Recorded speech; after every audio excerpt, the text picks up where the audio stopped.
Regarding the jam, in fact, that was created in Gehraing the Prime Minister, they are likely to raise their demands about not letting the LOP to speak. Look, the meet is likely to happen at 12:30 is what we're given to understand. Opposition leaders, in fact, a short while ago, they also held a meeting at the chamber of the leader of opposition in Rajya Sabha and Congress President Mallikarjun Kharge. We're getting you visuals of that meeting, and now we understand that opposition leaders will be meeting the speaker. It is likely that in this meeting, the strategy was decided, which is now to be implemented when the opposition leaders will be meeting the Lok Sabha speaker at about 12:30 today. Remember, they have been consistently demanding that the Speaker of the Lok Sabha has not allowed the leader of opposition, Rahul Gandhi, to speak on General Naravane's book, unpublished book, in fact, to highlight that. And this has been their discontentment. And it seems opposition leaders will be meeting the Lok Sabha Speaker at 12:30 today to discuss what can be the way forward ahead. Remember, Lok Sabha has been paralyzed for past several days only because opposition leaders continue to demand that Rahul Gandhi be allowed to speak in the parliament on General Naravane's book. And now we're looking at a meeting to be held at 12:30. Opposition leaders will be meeting Lok Sabha Speaker Om Birla to discuss the strategy ahead.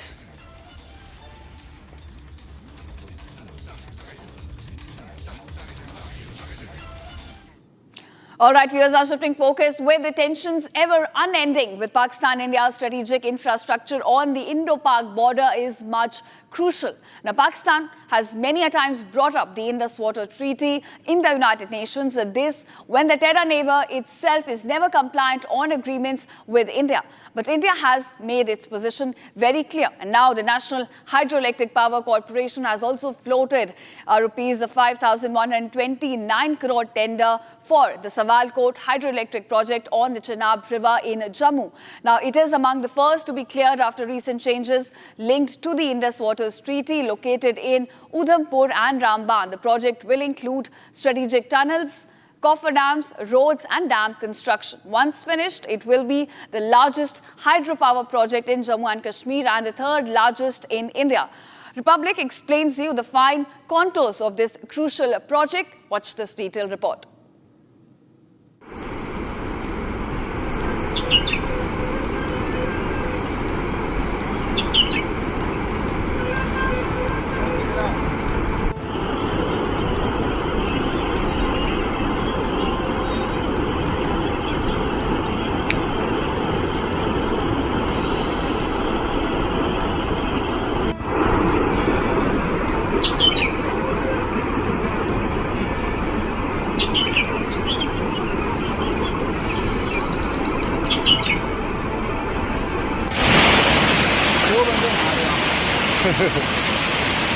वो violet कर रहे हैं।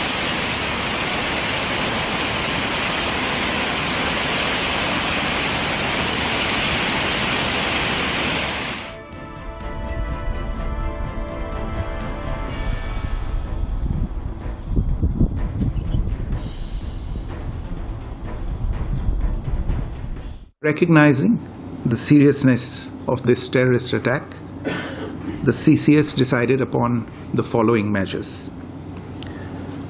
1. The Indus Waters Treaty of 1960 will be held in abeyance with immediate effect until Pakistan credibly and irrevocably abjures its support for cross-border terrorism. The Indus Waters Treaty is held in abeyance and will be continued to be held in abeyance until cross-border terrorism by Pakistan is credibly and irrevocably stopped.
मेरा नाम सरफराज अहमद है, मैं पंचायत टंगर का रहने वाला हूं।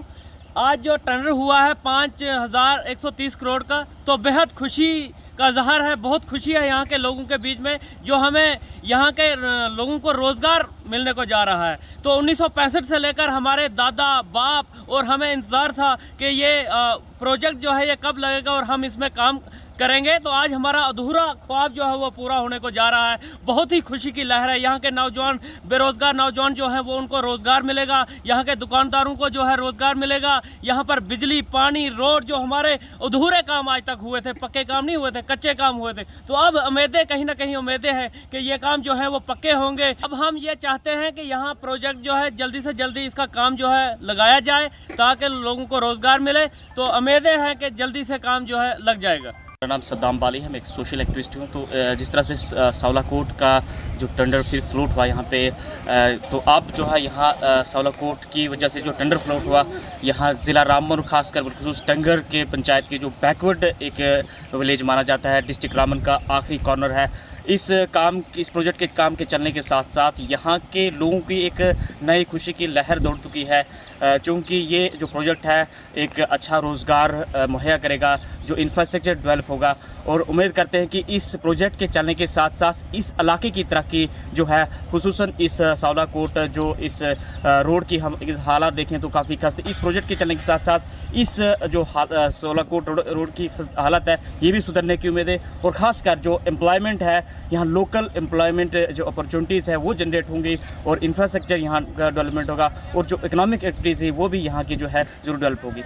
जो 20 साल पहले ये सड़क जो प्रोजेक्ट के लिए बनी थी, अभी जो कच्ची है और यहाँ के लोगों को इसका काफ़ी मुश्किलात का सामना करना पड़ता है। 8 किलोमीटर जो सड़क है कच्ची है, कहीं ना कहीं जो है इस सड़क की वजह से लोगों को जो है काफ़ी परेशानी का सामना करना पड़ता था। अब हमें उम्मीद है कि इस प्रोजेक्ट के चलने के साथ साथ जो इस सड़क है, राब्ता सड़क है, इसको जो है बेहतर बनाने की कोशिश की जाएगी। और प्रोजेक्ट तो 10-15 साल लगेंगे, लेकिन जो हमारी बेसिक कम्युनिटीज़ है, रोड है, इसकी जो है हमें उम्मीद है कि इसको जो है ठीक किया जाएगा बेहतर। मेरा नाम बहादुर सिंह है, मैं पेशे से ड्राइवर हूँ और हमें ये बहुत खुशी है कि ये जो 5000 करोड़ का यहाँ टेंडर निकला है, NHPC ने निकाला है हमारे सावलाकोट के लिए, तो हम इसके लिए बहुत खुश हैं, क्योंकि ये कई सालों से हमारा जो ये पेंडिंग प्रोजेक्ट था, ये 20 साल पहले हमारा ये रोड बना था, उसके बाद आपने देखा ही है कि इतनी बुरी हालत है रोड की।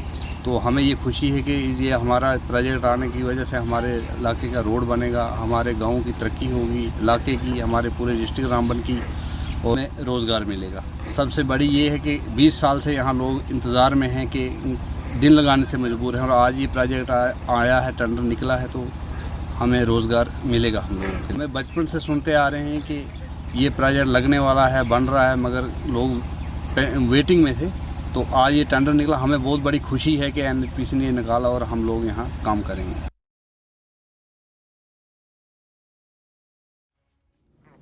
All right, viewers, that's all we could pack in this edition of Live in Breaking. Thank you so much for watching, and don't go anywhere. On the other side, Pakistan Prime Minister announces will play India. Pakistan now claims playing to protect the spirit of cricket.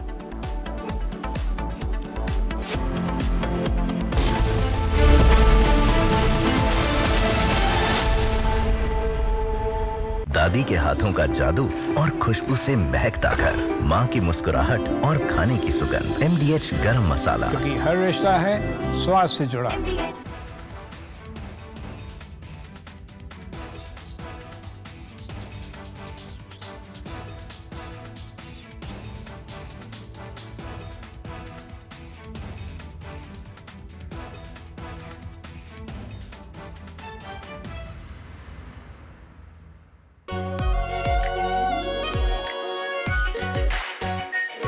Pure Shahi Paneer Masala. Delicious, healthy, every day. Hi. Good morning Hi, to you. Good evening from India. We have announcement of a trade deal, and Yes. You've seen both sides. Trump says that India has promised not to buy Russian oil, but Indian Prime Minister's response makes no such commitment. But Trump says I've reduced the tariffs to 18%. And then he says that besides everything else, Prime Minister Modi has also agreed to buy American. in addition to 300 billion in, 500 billion in some other purchases. Anyway, there's an existing agreement to buy 300 billion, so there's not much of a hard-coded commitment from the Indian side. So Trump is obviously using a lot of hyperbole, making some claims, but the good thing is there's an announcement of a deal. But there's more statements coming from Trump than from India, especially to Trump's statement that India has agreed to stop buying Russian oil. There's nothing official from the Indian side to that. How do you view these developments, Professor Sachs? Well, basically, the United States is unstable and irresponsible, but backing down from the most outlandish actions of this government a few months ago. They made no sense. They antagonized.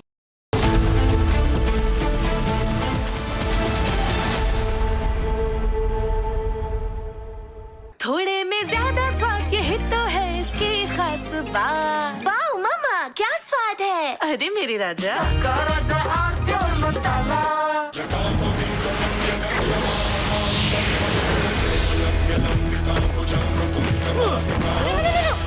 मेरी chimney टूट जाएगी। What are you doing? रानी, इस घर में कुछ है जो टूटता नहीं। ये पिलर कभी नहीं टूटेगा। रुंगटा स्टील TMT से बना। रुंगटा नहीं तो घर स्ट्रॉन्ग नहीं। रुंगटा स्टील TMT बार एकदम सॉलिड। MDH की हल्दी मिर्ची धनिया करे कमाल। ये रंग दे, ये खुशबू दे, ये तीखा, ये कम पड़े। क्या निराला MDH masala. This morning, Rahul Gandhi, leader of the opposition, created a ruckus and furor in the parliament. In response to the president's address, he insisted upon raising what he said were some issues of vital import to our national security. So what was he saying? He was trying to cite an article from the Caravan magazine, which in turn was quoting excerpts from General Narwane, the former army chief's unpublished memoirs. It may be recalled that the government had stopped General Narwane from publishing the book. As such, the authenticity of the excerpts cited in the Caravan magazine itself are open to question. But then let's try and take a deeper look at what is this bravura all about. So I have had a detailed look at the article in the Caravan magazine. I have no access to General Narwane's book or manuscript, but we had a look at From Asia's largest news headquarters, setting the agenda for Bharat.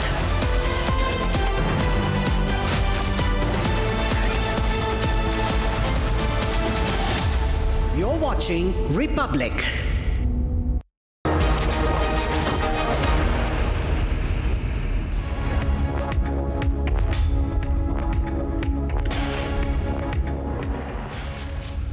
And welcome you watching Live Report with me, Shavin Sen, the show that sets the agenda for the day. This afternoon, I'm coming to you with a deep investigation that has been carried out by Republic TV's special investigation team. First, it was in Gujarat, now in Karnataka. Illegal mining that continues with impunity. This afternoon, we get you that special report. All this and much more. Up first, let me take you through the headlines we're tracking at this hour. Republic brings to you an investigative ground report from Karnataka.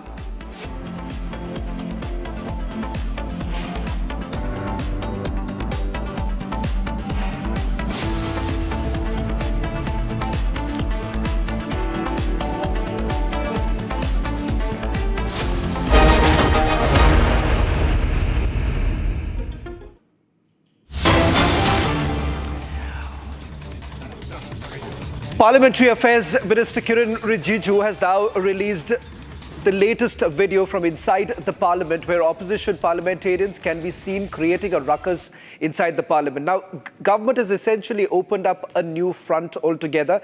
In fact, these are the moments before the Prime Minister was supposed to address in the Lok Sabha. As you can see right now, the biggest bone of contention has been from the opposition parties saying that the opposition members have not been allowed to speak. But here on your screens right now, what you see is that very moment, just minutes before the Prime Minister was supposed to arrive in the Parliament for an address in the Lok Sabha, you can see women parliamentarians of the Congress party as well as other opposition members trying to get out that same very seat where the Prime Minister was supposed to sit. Just on the left-hand side of the Parliamentary Affairs Minister Kiren Rijiju's seat is where the Prime Minister was supposed to come in. It seems from this video that has been put out by the Parliamentary Affairs Minister to put things on record with regards to how attempts were essentially made to disrupt the Parliament proceedings, particularly, as you can see, the INB Minister, Ashwini Vaishnav, requesting along with Dharmendra Pradhan and Piyush Goyal all standing up in that area and requesting the opposition members to basically leave from the area and not perhaps create a chaos there. What you can see right now, clearly there was gestures that were basically made by those who were there. In fact, we'll stick to that frame. Can we just go back to the frame to show the number of Congress parliamentarians who had basically lined up with, that's the frame. We're going to stay with this, freeze frame this, where you can see about 8 parliamentarians, women parliamentarians from the opposition benches coming here and blocking the road to the Prime Minister. In fact, it turns out that 8 of the parliamentarians who were there, they were carrying a placard. Not very sure what was basically written there because the image that has come in right now is a bit blurred. But having said that, it is quite clear that attempts were essentially made to prevent the Prime Minister from addressing in the Lok Sabha. In fact, the very next day, the Prime Minister basically addressed in the Rajya Sabha.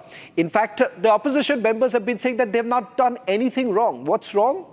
When they are supposed to basically protest. Here, Harsha, a video that has been put out by the Parliamentary Affairs Minister Kiren Rijiju makes it very clear, abundantly clear, that 8 parliamentarians from the opposition benches did prevent the Prime Minister from speaking that evening. Yes, yes, Shravan, and this happened seconds before Prime Minister was about to enter the Lok Sabha for his address on the motion of thanks of the President address. It happened seconds. We were there at the Hansdwar. Prime Minister was about to leave from his cabin to enter to the Lok Sabha. But that very time, all the 8 MPs from the opposition bench came towards the Treasury bench. They blocked entire route. They tried to jump towards the well where the Speaker was seated, and also they brought the huge banner and poster and placards with them, which is against the rule of the Lok Sabha. And that is what today has been. The video clearly states that how many MPs were there. 8 of them, already we know that the 8 MPs have already also been suspended. But these women MPs have not been suspended yet, Shravan. This is what we want to tell all our viewers. The ones who are suspended were the ones who were suspended. Harsha, since you have been reporting from inside the Parliament, Harsha, I'm sorry to interrupt you. Since you've been reporting from inside the Parliament, we are just playing out the video. I want you to explain this to our viewers, what really happened, the exact sequence of events, starting from the time the announcement actually came in that the Prime Minister would be addressing in the Lok Sabha around 5 o'clock in the evening. In fact, as far as the budget proceedings are concerned, part of the protocol the Prime Minister would have addressed, but it seems that at least 8 parliamentarians from the opposition benches. Could you help us identify who are these 8 parliamentarians who are blocking?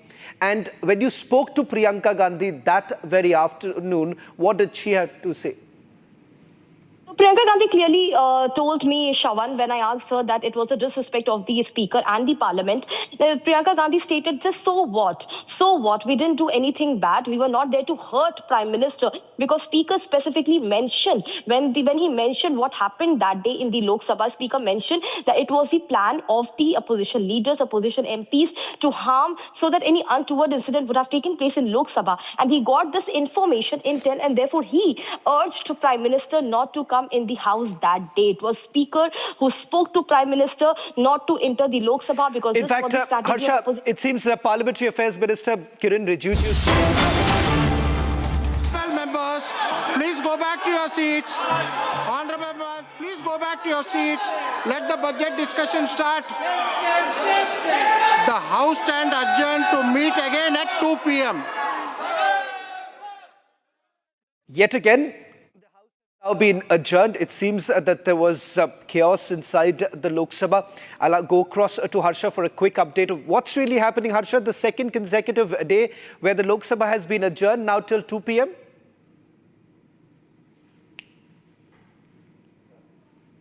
We'll try and reconnect with our Parliament reporter Harsha, who's going to join us in this broadcast. I'll just quickly recap of what we know so far. Let's put out the breaking news. Lok Sabha has now been adjourned till about 2 p.m. That's the breaking news now coming in. Parliamentary Affairs Minister Kiren Rijiju has now put out a fresh video. The video which sets the record straight as to what really happened. How exactly was the Prime Minister basically prevented from speaking inside the Parliament? This particular new video makes it very clear that 8 opposition members had all lined up and blocking the entry of the Prime Minister. Harsha, second consecutive day, Lok Sabha has now been adjourned till 2 p.m. What's really happening there?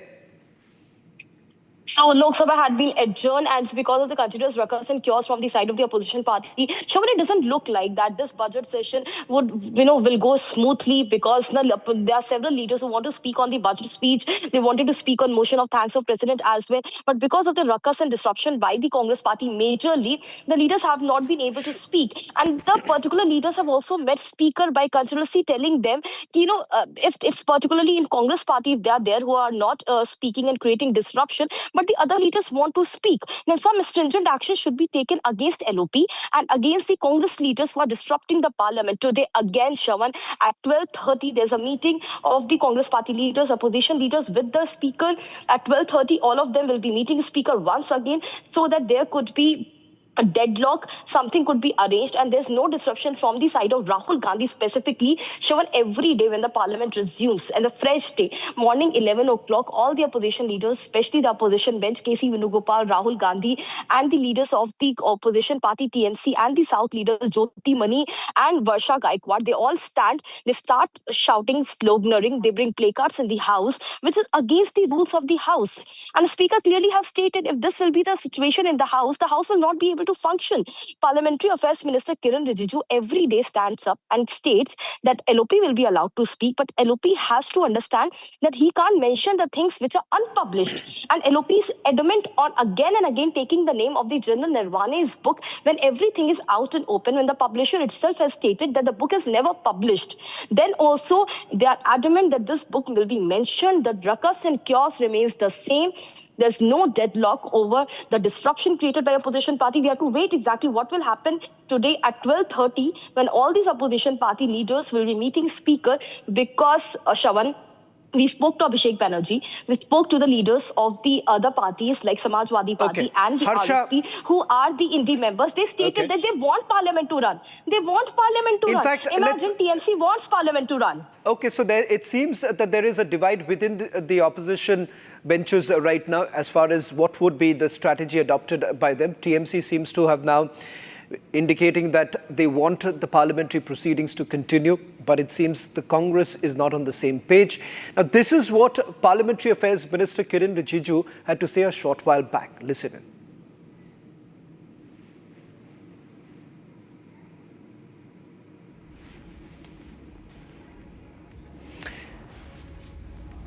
We'll try and play that out in a short while from now. In fact, shift the focus now to the other story that we're getting to. It's a Republic TV investigation. Illegal sand mining, which is taking place across the country.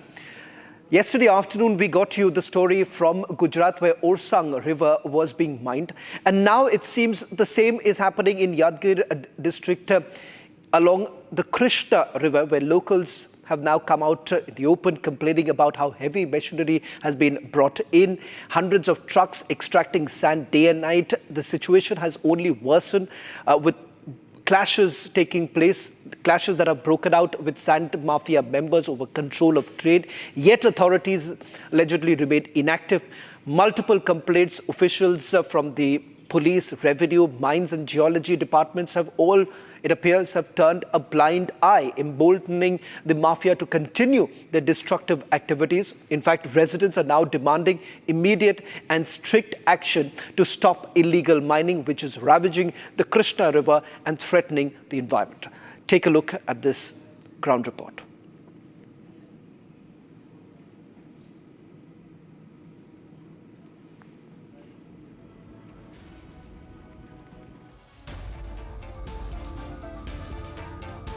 This is not a hidden operation. This is illegal sand mining in plain sight. Illegal sand mining along the Krishna River is going on openly in Yadgir district. Along the Krishna River in Sahapur Taluk's Hayalbi village, heavy machinery is scooping out sand relentlessly day and night without any fear of law or authority. Environmental damage is already visible. Deep pits in the riverbed and weakened embankments threaten the nearby villages. With monsoon approaching, residents fear flooding, but their warnings are being ignored. Even the farmers fear flooding and loss of agricultural land if the mining activity continues. यादगिरी जिला में बहुत बड़ा mafia sand mafia चल रहा है। मैं भी यादगिरी जिला शाहपुर तालुक हयालबी गांव में है। दृश्य में देख सकता है यादगिरी जिला में दो प्रमुख नदी है, वो एक कृष्णा और भीमा नदी है। दोनों नदी जिला का जीवनाड़ी है। उसे जिले में डैम उसे जिले में बहुत सैंड माफिया चल रहा है। दिन और रात नदी लूट रहे हैं। माफिया बहुत राजारोष में चल रहा है। तो संबंधपट क्या अधिकार और जिला जनप्रतिनिधि दोनों भी इसमें शामिल है को लोग बोलता है।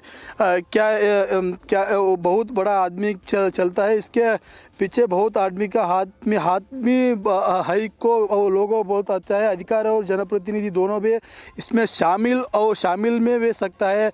क्या उसके आजू बाजू जिला क्या रायचूर, बीदर, कलबुर्गी में उसे सैंड को बहुत डिमांड है। यही हिन्नल ये वो धंधेखोरों को उसमें धंधे चल रहा है। वो क्या इसके लोगों को क्या डिमांड है, ये कृष्णा नदी में चल रहा है को सैंड माफिया बंद करना चाहिए।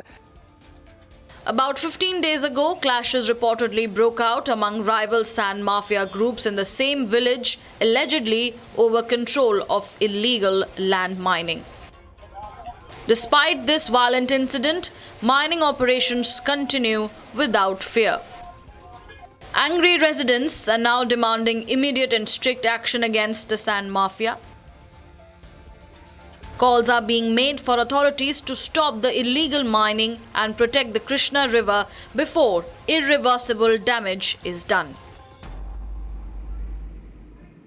Well, in fact, it is not just about one singular state, but at least two states we found illegal mining taking place, first in Gujarat and now in Karnataka. First to you, Abhishek, with regards to the investigation that has been carried out. Complaints have been registered. Many are asking, how have we essentially documented that illegal mining is taking place in Yadgir district? Take us through the big takeaways of this investigation.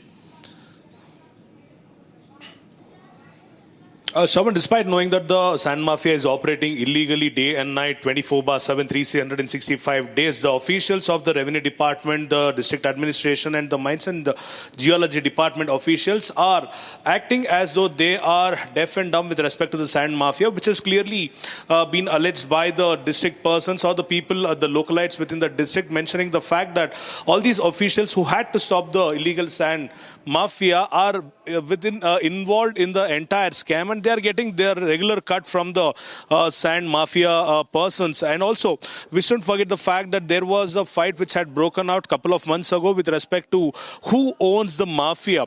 And people who have been staying there for a longer time have started witnessing these fights off lately, and they are scared about their safety as well. They are demanding immediate action be taken into consideration, immediate action be initiated against the officials who had to stop the sand mafia, who are involved in the scam themselves. So we will have to see how the district administration responds to this. We will also have to see how the district minister responds to the same, despite knowing that the Krishna River has been continuously harassed by the sand mafia people, and also there is a irreversible damage which has already been caused to river Krishna. And will the Environment Act be implied on the officials who have not done their who have not disposed of their duties? Shravan. Thank you very much, Abhishek, for getting us the latest details. I'll quickly get an update also from Swarali. Swarali, you were the first in Gujarat to basically expose this in Vadodara district. Is there any response that has come in? And also just a quick recap from you as to what you found from that very area. Yes, that's true. Let me take you through the quick recap of what actually happened when we were on ground. The public had gone on ground exclusively. We have shown reports from two districts, to be very specific, Chota Udaipur and Vadodara, because one of the villages from where we reported, the Moli, was on the edge of both the districts, and it was divided by Ocean River itself, and that was the place wherein the fake lease stones were put up to misguide authorities and people of the village, but that could not work. An FIR was being filed on the same project. On the other hand, when we went to Para village, which is far more placed in the interior of the riverbed, because the villages have their ends and then this grazing land. Well, in fact, on your screens right now, these are the images of our investigation. This is what we caught on our cameras from Gujarat. This is in Vadodara district. I'll quickly recap before we go to the other big story as we prepare for the other big story coming in just a bit as I just quickly recap all of this. In fact, the other big story that we're getting to you this afternoon, it's about the VVIP killings. First, we saw this happening in Pune. A rerun of it in Kanpur. Republic has relentlessly covered the high-profile Kanpur Lamborghini crash case, from confronting the Commissioner of Police with a simple question over why a simple blood test wasn't conducted within 24 hours to Shivam Mishra not being named in the FIR. The lawyer of VVIP brat Shivam Mishra made an unsuccessful attempt to shield Shivam Mishra, claiming that he wasn't driving the car. Now, police has countered the lawyer's statement with the CCTV video and eyewitness accounts. The tobacco baron's son was driving the luxury sports car when it rammed into pedestrians on VIP Road. Mishra's counsel, Mrityunjay Kubar, was found lying on camera when he told the reporters that the vehicle was being driven by Mohan, a designated driver that was employed by Mishra's family and not Mishra himself. Now, what we are essentially going to do is play out some of the responses, and on your screens, these are the CCTV footage. This is what the lawyer had to say. The car was being driven by the driver, not by Shivam Mishra. We will present the facts and evidence before the court. Now, quote unquote, this is exactly what the lawyer had to say. Kumar had urged authorities to treat the incident as an accident rather than a criminal offence. The Kanpur police dismissed the claim, maintaining that the investigation so far has confirmed Mishra to be the driver at the time of the crash. Now, let me take you through the details here. My colleague Gaurav, who's got us the details. Gaurav, सबसे पहले आपसे जानना चाहूँगा कि इस पूरे तफ्तीश से उनके पास क्या तथ्य है, उनके पास अब वो क्या कह रहे हैं, क्योंकि जिस तरह से पिछले कुछ दिनों से, पिछले कुछ घंटों से ये लगातार ये कहते आए हैं कि गाड़ी वो नहीं चला रहे थे, गाड़ी कोई और चला रहा था। ये सीसीटीवी फुटेज से क्या प्रमाण होता है? देखिए, बिल्कुल आपको बता दें, जो दावा इनके द्वारा कल किया गया था कि गाड़ी चालक मोहन था और कहीं ना कहीं इस पूरी घटनाक्रम से अपने आप को बचाने की जो कवायद थी वो की जा रही थी, लेकिन इस पूरे मामले में आपको बता दें, जो वीडियो सामने आए, सीसीटीवी सामने आए, जिसमें साफ चीज ये दर्शाती है कि जो शिवम था वही गाड़ी चला रहा है, तो ये दावे तो अपने आप में फेल हो गए। लेकिन आपको बता दें, इस पूरे मामले में जब हमने पुलिस कमिश्नर से बात करी तो उनका भी साफ तौर पर कहना है कि शिवम गाड़ी चला रहा था और इस बात के पूरे जो पुख्ता सबूत है वो पुलिस के पास है और उसके बाद शिवम को इस पूरे मामले में बख्शा नहीं जाएगा, चाहे वो रसूखदार हो या कोई भी हो। इस पूरे मामले में जो कार्रवाई है वो होती दिखेगी। यही वो गाड़ी है, मैं आपको दिखा दूं, इस वक्त वालटोली थाने में मौजूद हूं और यही वो गाड़ी है जिससे उस दोपहर जो एक्सीडेंट है उसकी घटना को अंजाम दिया गया। तो उसके बाद इसी गाड़ी से जो शिवम है उसको बाउंसरों ने निकाला और दूसरी गाड़ी में शिफ्ट करके यहां से लेकर के फरार हो गए थे। फिलहाल पुलिस जो है गाड़ी को यहां पर लेकर के आ गई थी, उसे सीज कर दिया था। लेकिन अब बता दें, अब इस पूरे मामले में जो शिवम का परिवार है वो सामने आना शुरू हुआ और उसने आज जो शिवम के पिता है के मिश्रा, उन्होंने अपनी बात रखी है। वो पुलिस के पास अपने बयान के लिए आ रहे हैं। उनका कहना है कि शिवम एडमिट है, लेकिन कानपुर पुलिस कमिश्नर का साफ तौर पे कहना है अगर एडमिट है तो उसके प्रमाण दें और अपना बयान दर्ज कराएं। चूंकि हाई प्रोफाइल है तो ऐसा नहीं, इनके लिए कानून कोई अलग तरीके का होगा, इनको भी उसी कानून के तहत आकर के अपने बयान दर्ज कराने पड़ेंगे। अब से कुछ ही देर में इसी थाने में जो के मिश्रा है शिवम के पिता, वो पहुंचने वाले हैं और अपने बयान जो है वो यहाँ पर दर्ज कराएंगे। चूंकि पुलिस ने उनको सम्मन किया था कल, जिस तरह से हमने देखा कि कानपुर की पुलिस उनके घर पहुंचती है लेकिन गेट नहीं खुलते हैं और पुलिस को वापस आना पड़ता है। कहीं ना कहीं उसी बात से लेकर के लगातार रिपब्लिक मीडिया नेटवर्क ने इस बात की जो खबर है वो चलाई कि कैसे जो कानून है उसका दोहरा चेहरा देखने को मिलता है कि एक रसूखदार के लिए पुलिस दरवाजे पर जाती है और लौट के आ जाती है, और वहीं कोई आम आदमी होता तो पुलिस को घर से खींच कर लाती है। तो इसी के बाद से पुलिस अब एक्शन में है और साफ तौर पर बता दें आज उनके पिता है, उनको बयान के लिए यहां बुलाया गया। उसके बाद शिवम को भी थाने ही आना पड़ेगा अपने बयान के लिए। अब पुलिस उनके दरवाजे पर नहीं जाएगी। Back to you. धन्यवाद Gaurav. In fact, what we're going to do is take you through some of these images that Gaurav was basically speaking about and why there is a clear contradiction. Watch, in fact, these very visuals where you will clearly see how Shivam Mishra was actually taken out of the car by his bodyguards. Now, this is exactly what he had to claim just about a little less than 24 hours ago, where there was an attempt, a clear cover-up attempt that was made by Shivam Mishra's own lawyer. On your screens right now, this is the very moment that he was basically taken out of the vehicle. Clearly, there were bouncers behind this car. The bouncers came in and was taking him out of the car. And he's clearly seen, this is immediately after the impact. We are given to understand that he was being taken out by at least 4 of their bouncers. Now, these are the visuals of the car after it collided with the motorcycle. Now, as the car had basically rammed into pedestrians and parked vehicles in the area. On your screens right now, these are the images coming in, which clearly shows the impact of this collision.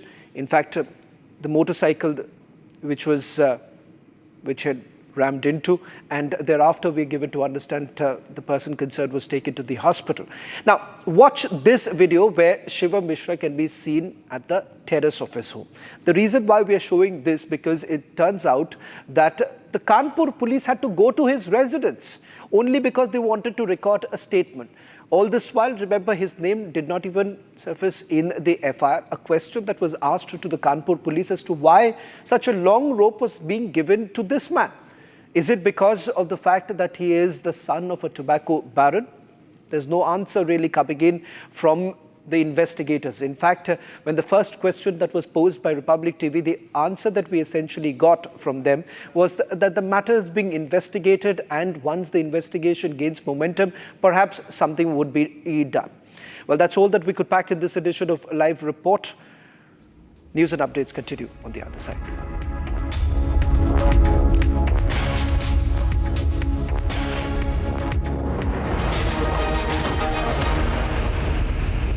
MDH की हल्दी मिर्ची धनिया करे कमाल, ये रंग दे, ये खुशबू दे, ये तीखा, ये कम पड़े, क्या निराला MDH masala. QS and THE, the world's foremost university rankings organizations, have ranked Amity amongst the top 3% universities globally, making it among the very few Indian universities to be included in both rankings. Yet another top ranking for Amity University. थोड़े में ज्यादा स्वाद, ये हित तो है इसकी खास बात। वाओ मामा, क्या स्वाद है? अरे मेरे राजा, सबका राजा आर्थिक मसाला।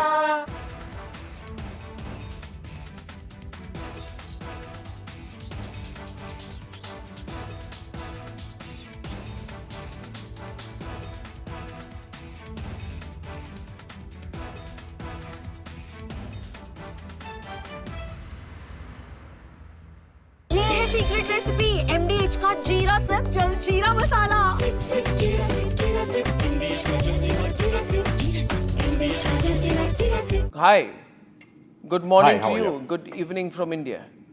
We have announcement of a trade deal And Yes. you've seen both sides. Trump says that India has promised not to buy Russian oil, but Indian Prime Minister's response makes no such commitment. But Trump says, I've reduced the tariffs to 18%. And then he says that besides everything else, Prime Minister Modi has also agreed to buy American, in addition to 300 billion in, 500 billion in some other purchases. Anyway, there's an existing agreement to buy 300 billion, so there's not much of a hard-coded commitment from the Indian side.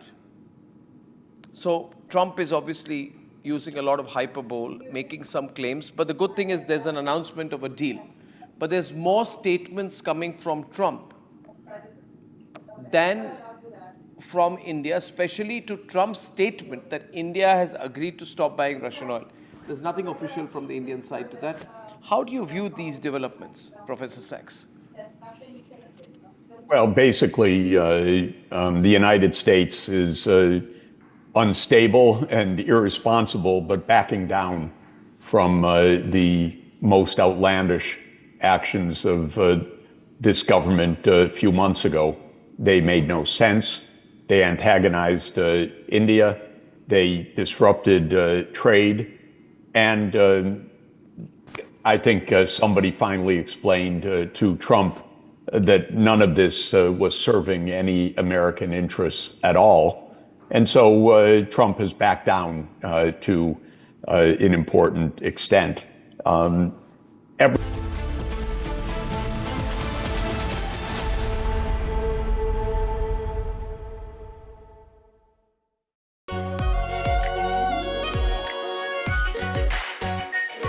pure Shahi Paneer Masala.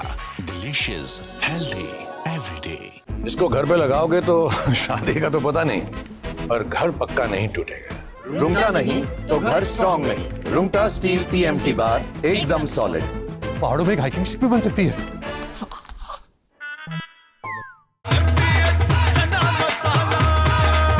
अब छोलिया हो या लोबिया, सफेद चने या काले चने, सब कुछ मजेदार बने। This morning, Rahul Gandhi, leader of the opposition, created a ruckus and furor in the parliament. In response to the president's address, he insisted upon raising what he said were some issues of vital import to our national security. So what was he saying? He was trying to cite an article from the Caravan magazine, which in turn was quoting excerpts from General Narwane, the former army chief's unpublished memoirs. It may be recalled that the government had stopped General Narwane from publishing the book. As such, the authenticity of the excerpts cited in the Caravan magazine itself are open to question. But then let's try and take a deeper look at what is this bravura all about. So I have had a detailed look at the article in the Caravan magazine. I have no access to General Narwane's book or manuscript, but we had a look at the Caravan article in detail. So what does this article say? This article talks of the 2020 Chinese intrusions, which had culminated in the Galwan incident, in which 19 Indian soldiers had lost their lives. No weapons had been used, but the Chinese had laid an ambush with pointed stones, with baseball bats wrapped up with barbed wire and nails and studded with lethal handheld weapons.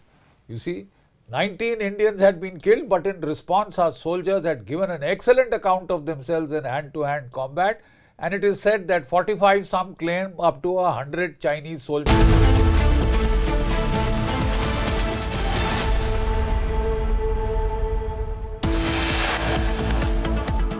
Top headlines coming in. Republic brings to you an investigative ground report from Karnataka exposing illegal sand mining. Locals live in fear as heavy machinery and hundreds of trucks extract sand day and night. Pakistan Prime Minister announces will play India. Pakistan now claims playing to protect spirit of cricket. Two days on, no action yet against VVIP brat Shivam Mishra in the Kanpur Lamborghini case.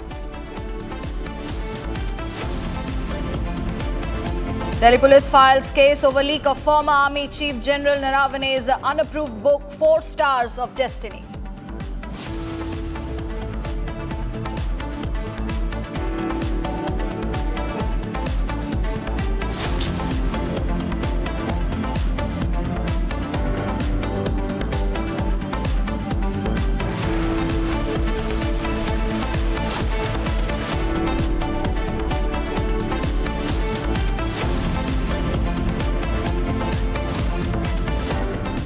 Well, starting this edition with some breaking news now coming in.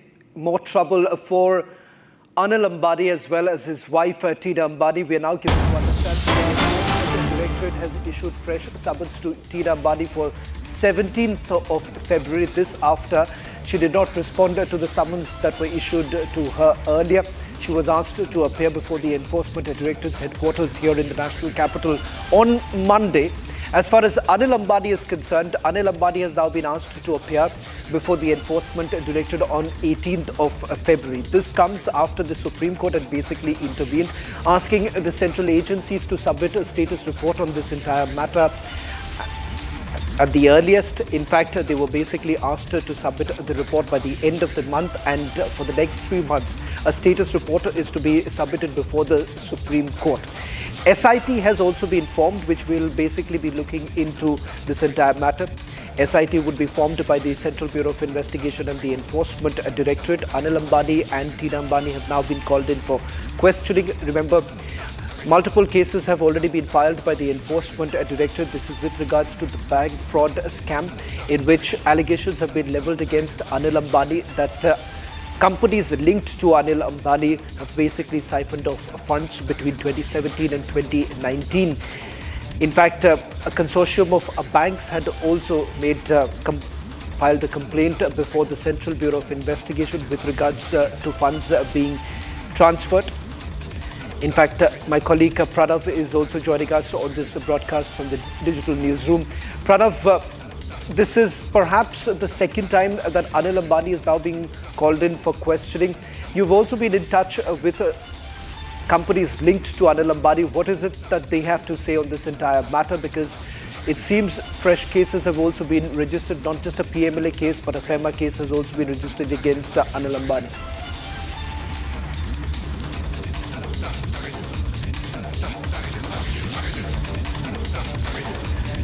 We'll try and reconnect with Pranav in a short while from now, but more trouble for Anil Ambani. In fact, he's now been called in for questioning by the Enforcement Directorate on the 18th of February. This comes after more details basically emerging of the SIT basically stepping in. The SIT basically made it very clear that the investigation that has been carried out by the central agencies have been slow, and they believe that the charges that have been leveled against Anil Ambani is serious in nature and it requires a speedy investigation. Keeping that in mind, remember the Supreme Court has basically instructed the central agencies to file a status report as soon as possible, and this would essentially be monitored by the Supreme Court.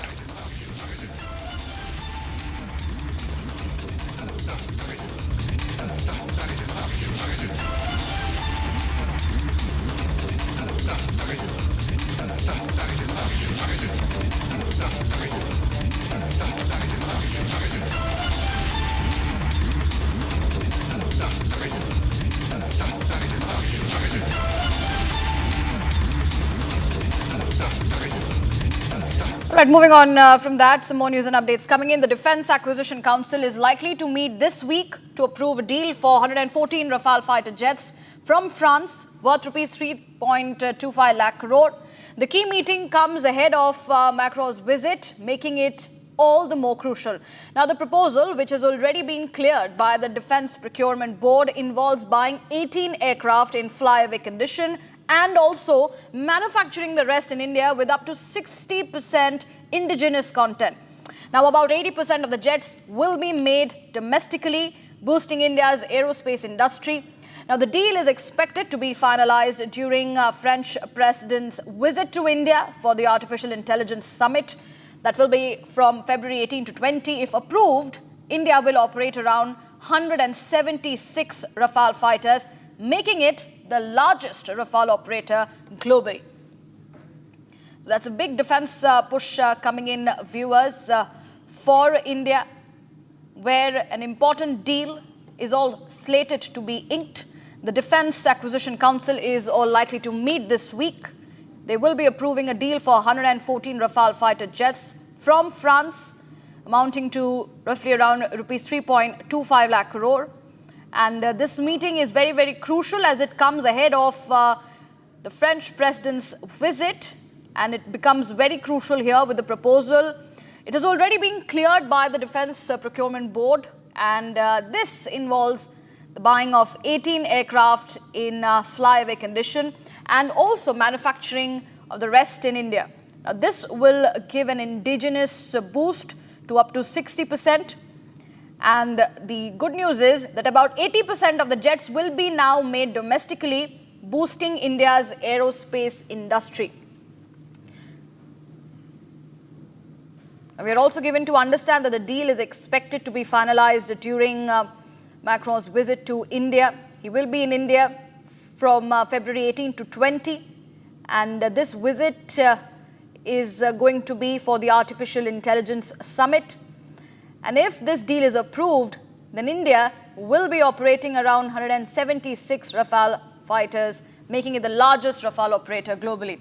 Pranav joins me on the broadcast to give us more on this. Pranav, a big defense push coming in for India as, the deal is going to be inked, and this is coming in right ahead of Macron's visit to India, where roughly the procurement of, around 18 aircrafts in the flyaway condition and the manufacturing of rest in India, that will be done for up to 60% of indigenous content. Give us more details on this.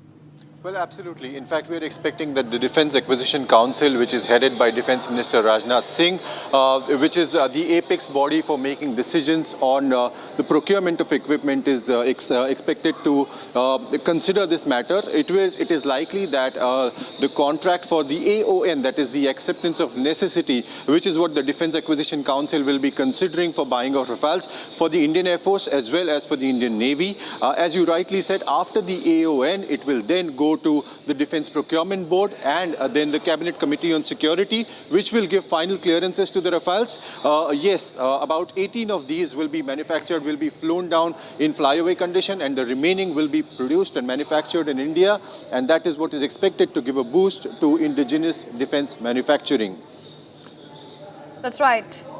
That's right. This is going to be making India the largest Rafale operator globally. What does that mean, and what message, India will be sending out to the globe and, of course, the enemies as well? Well, there are 2 or 3 important takeaways from this meeting. One is that it comes at a time when there is tremendous global unrest. There is a tremendous push to make in India in defense. It's interesting to note that India will also be flying the naval variant of Rafale, which will actually come with a folded wing. In a way, it is sending signals to global powers that at a time when we are inking deals with the EU, with the United States, our defense priorities remain focused, and we will be diversifying and procuring equipment from those countries which we find are reliable as far as defense of the country is concerned. So there are 2 or 3 signals that are being considered that this purchase, which we already are operating 36, is likely to send. That's right. Thank you for giving us those details. And with that, viewers, we shift our focus now to more news and updates coming in. And well, we are giving to understand that war is being redefined across multiple domains, driven by technology and compressed timelines, demanding integrated and self-reliant forces. Now, with this in mind, the Army's Southern Command is conducting the Jai Se Vijay Seminar 202 to shape future warfighting concepts. The seminar focuses on jointness, Atmanirbharta and innovation to refine the capabilities and translate the vision into battlefield advantage. Take a look.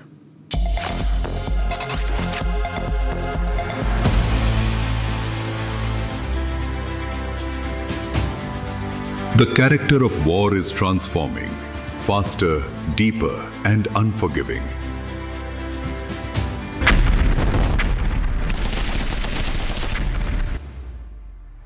Future battle space demands integration, self-reliance, and constant adaptation to evolving challenges.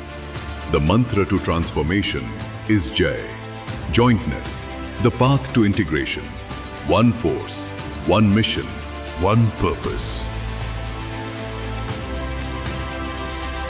Atmanirbharta, the path to strategic autonomy. Indigenous capability, convert national will into credible deterrence. Innovation, winning the wars of the future. Technology, tactics, and human ingenuity to outthink and outfight the adversary. Southern Command presents Jai Se Vijay Seminar 2026, a national platform where ideas converge, doctrines evolve, and the future of India's war-fighting capability is shaped. This is where integration becomes intent, self-reliance becomes strength, and innovation becomes decisive advantage. Witness the dialogue, engage the vision, be part of the journey. From Jai Se Vijay.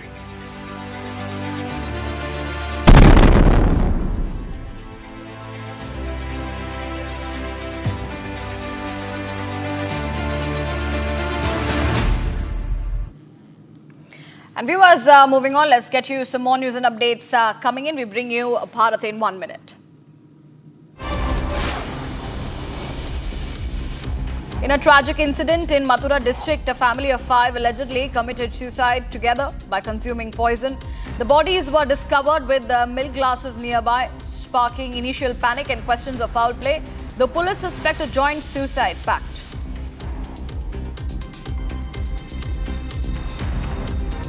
Jayalalitha's close associate V.K. Sasikala is expected to announce political plans for the 2026 Assembly elections by the end of this month, as per sources. After the AMMK joined the NDA under AIADMK leadership in January, Sasikala is said to have decided to field candidates in select constituencies under the banner of ADK, floated by her brother.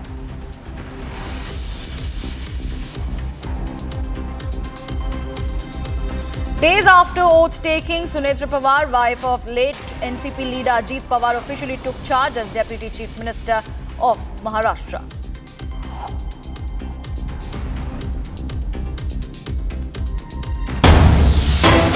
Breaking news coming in, viewers. Fresh summons to Tina Ambani for 17th February. These fresh summons, there are fresh summons to Anil Ambani as well.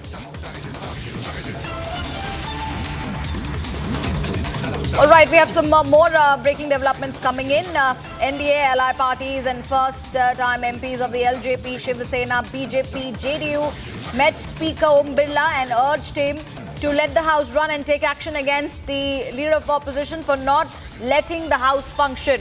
The NDA leaders have urged Speaker to take action on the opposition, as we have seen that the deadlock in Parliament has been continuing for several sessions now. Opposition continues to mar the sessions and disrupt the proceedings, and now the NDA leaders have urged the Speaker to take appropriate action on opposition leaders trying to disrupt the House. NDA leaders met with Speaker Om Birla over the Parliament deadlock, over the disruptions and the chaos and sloganeering caused by the opposition leaders in the Parliament. And we are bringing these developments at this point in time from the budget session of the Parliament that is currently underway. NDA leaders have urged Speaker Om Birla to take action on the opposition leaders who have tried to disrupt the House, jumping in front of the well, and of course bringing in some more chaotic scenes. Harsha joins me to give us more details. Harsha, this parliament deadlock continues and there is no end to it, with the NDA leaders now meeting Speaker Om Birla to take appropriate action against the opposition leaders who are trying to disrupt the House. What more are we gathering on that? I'm joined by Rajesh Verma, only he's a LJP member of parliament, and all these leaders have met Speaker Om Birla. Rajesh, आप क्या कहना चाहेंगे? आप लोग की मुलाकात हुई speaker से, आप शिवसेना पार्टी और जो दूसरी पार्टीज हैं एनडीए के अलाय में, आप सब फर्स्ट टाइम एमपीज मुलाकात किए। आपका पहला ये सदन है, पहला हाउस है, पहली बार आप लोग सांसद चुन के आए हैं, लेकिन एलओपी की वजह से आप लोग अपने मुद्दे नहीं उठा पा रहे हैं। देखिए, उसके पीछे का सबसे बड़ा कारण क्या है कि लीडर ऑफ अपोजिशन जो है राहुल गांधी जी, उनको आदत है हर 5 साल में अपनी लोकसभा को बदलते रहने का। तो उनके लिए उनके लोकसभा क्षेत्र की समस्या उठे नहीं उठे वो महत्वपूर्ण नहीं है, उनके लिए राजनीति करना ज्यादा महत्वपूर्ण है।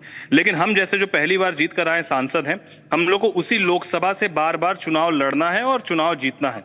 हम लोग अपने क्षेत्र की ना समस्या को उठा पा रहे हैं, ना मुद्दों को उठा पा रहे हैं। कल भी हमारा 0 आवर था, आज भी हम लोग का प्रश्नकाल था, लेकिन हम लोग अपने सवाल को ना सदन पे रख पा रहे हैं और पूरी तरीके से राहुल गांधी सिर्फ और विपक्ष के जो हमारे साथी हैं वो सिर्फ और सिर्फ सदन को बाधित करने का काम कर रहे हैं। इसीलिए आज हम लोग सब स्पीकर साहब के पास मिलने के लिए गए थे और हमारी एक ही मांग है कि राहुल गांधी जी को, लीडर ऑफ अपोजिशन को अविलंब सस्पेंड करने का काम करें, निलंबित करने का काम करें। उनके साथ साथ जितने ऐसे सांसद हैं जो इस सदन को नहीं चलने देना चाह रहे हैं, सिर्फ राजनीति करना चाह रहे हैं, उनको सस्पेंड करने की जरूरत है, ताकि विधिवत रूप से ये लोकसभा का सत्र चल सके और हम लोग अपनी समस्या को सदन के पटल पर मजबूती से रख सकें। आपको लगता है कि ये जो पूरा सेशन है ये भी ऐसा ही चला जाएगा और यहाँ पे कोई भी इंपॉर्टेंट जो बजट पे डिस्कशन है वो भी नहीं हो पा रहा है? ये आप देखिए ना, जिस तरीके से कांग्रेस बार बार कहती है कि सदन को नियम और संविधान से चलने की जरूरत है, और वही नियमों की धज्जियां कैसे उड़ा रही है। कोई भी बजट पर, अभी बजट पर जब सभी पार्टी दलों को बोलना था तो कांग्रेस ने ये डिसाइड किया कि शशि थरूर जी उनके पहले स्पीकर होंगे जो बजट पर बोलेंगे। और जब स्पीकर साहब ने शशि थरूर जी का नाम लिया बजट पर बोलने के लिए, तो राहुल गांधी जी खड़े होकर बोलते कि नहीं, पहले मैं बोलूंगा। तो ये किस तरीके का हठपन है?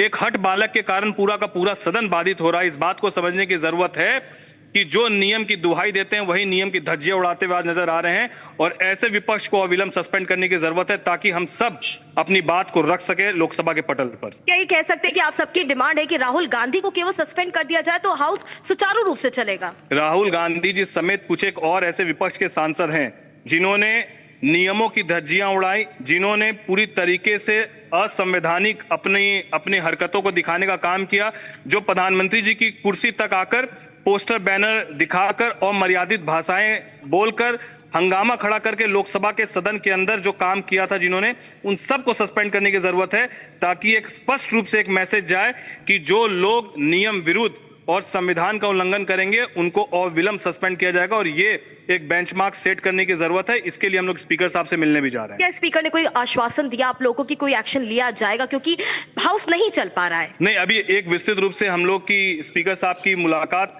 2 बजे के पहले फिर से होनी है, जिस पर हम लोग लिखित रूप से भी स्पीकर साहब को तमाम विषयों पर हम लोग अपना वक्तव्य रखेंगे, जिसके बाद हम लोग उम्मीद करते हैं कि स्पीकर साहब इस पर एक सकारात्मक पहल जरूर करेंगे। So this Rajesh Verma, NDA ally LJP party member of parliament, who clearly stated and spoke to Republic by calling that opposition deadlock is not coming to an end, and also some stringent action should be taken by Speaker Om Birla against LOP Rahul Gandhi. He's the one who's majorly responsible for the disruption and chaos. Back to you.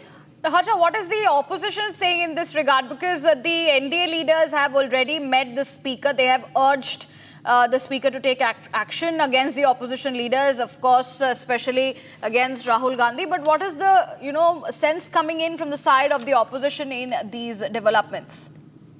So opposition is very adamant, Priyanka. Opposition has planned to already meet Secretary General to bring no confidence motion against the Speaker. And when we spoke to Abhishek Banerjee, also Abhishek Banerjee told us that it is the prerogative of the Parliamentary Affairs Minister and the Treasury bench to allow the House to function. If Rahul Gandhi has particular demands, then those demands should be addressed, and also Speaker should take in the cognizance and suggestion the appeal of the opposition party leaders.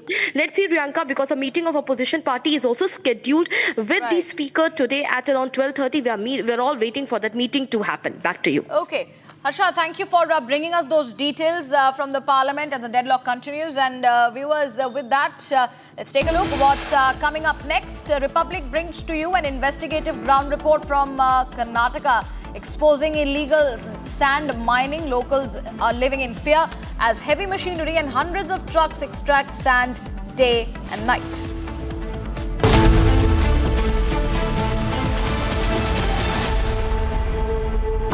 Pure सूजी pasta उबालो मिलाओ और खाओ 8 minute में तैयार क्या taste है सबका राजा हार्डवेयर मसाला QS and THE, the world's foremost university rankings organizations, have ranked Amity amongst the top 3% universities globally, making it among the very few Indian universities to be included in both rankings. Yet another top ranking for Amity University. आधे bowl दही में 4 चम्मच MDH चटनी पुदीना मसाला डाला, stir करो, पुदीना चटनी तैयार। MDH चटनी पुदीना मसाला। MDH।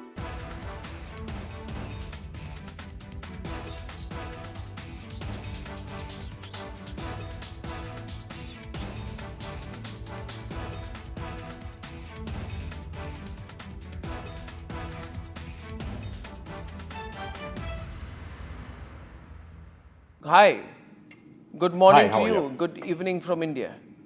We have announcement of a trade deal, and Yes. you've seen both sides.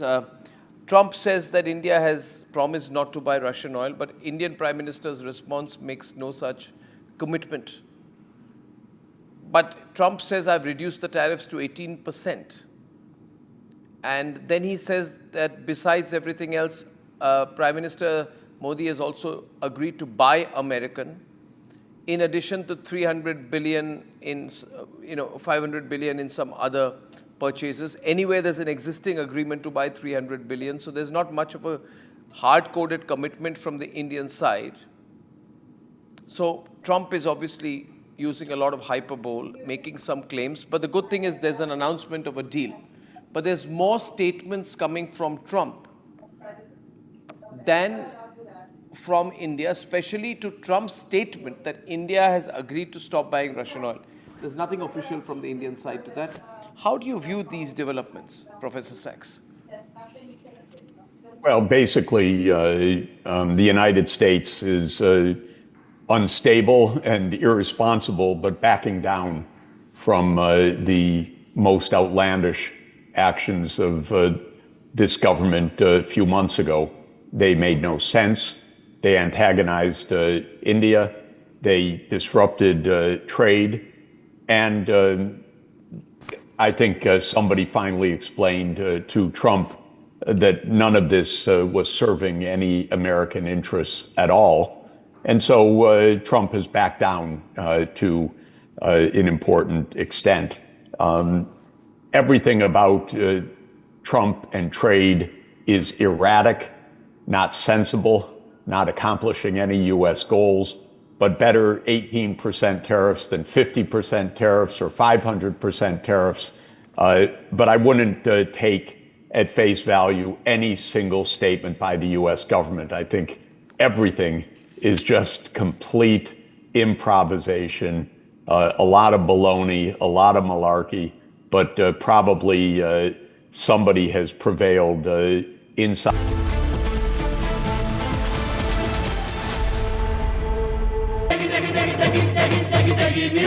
MDH की देगी मिर्च, देगी मिर्च का तड़का, अंग अंग फड़का। MDH की देगी मिर्च, केसरिया से मन जोगी हुआ रे, दिल झूमे देखो मतवारा हुआ रे, केसरिया से मन जोगी हुआ। हर पल मनाओ केसरी त्योहार। विमल, बोलो जुबान केसरी। थोड़े में ज्यादा स्वाद, यही तो है इसकी खास बात। वाओ मामा, क्या स्वाद है? अरे मेरे राजा। This morning, Rahul Gandhi, leader of the opposition, created a ruckus and furor in the parliament. In response to the president's address, he insisted upon raising what he said were some issues of vital import to our national security. So what was he saying? He was trying to cite an article from the Caravan magazine, which in turn was quoting excerpts from General Narwane, the former army chief's unpublished memoirs. It may be recalled that the government had stopped General Narwane from publishing the book. As such, the authenticity of the excerpts cited in the Caravan magazine itself are open to question. But then let's try and take a deeper look at what is this bravura all about.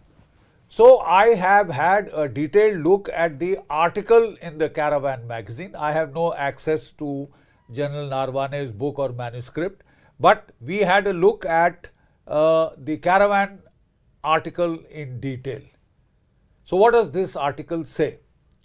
This article talks of the 2020 Chinese intrusions, which had culminated in the Galwan incident, in which 19 Indian soldiers had lost their lives.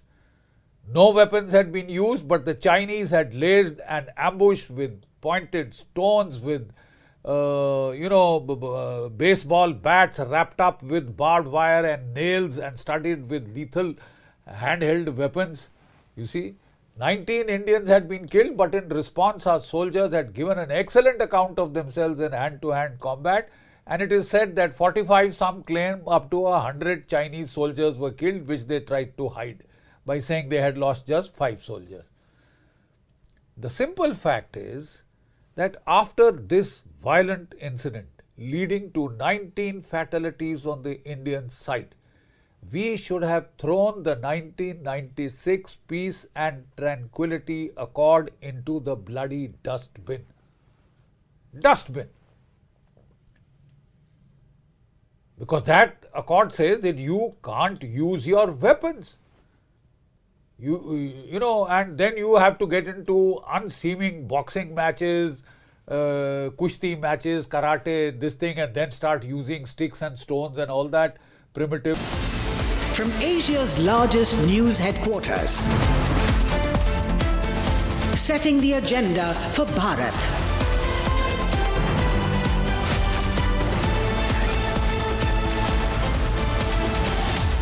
You're watching Republic.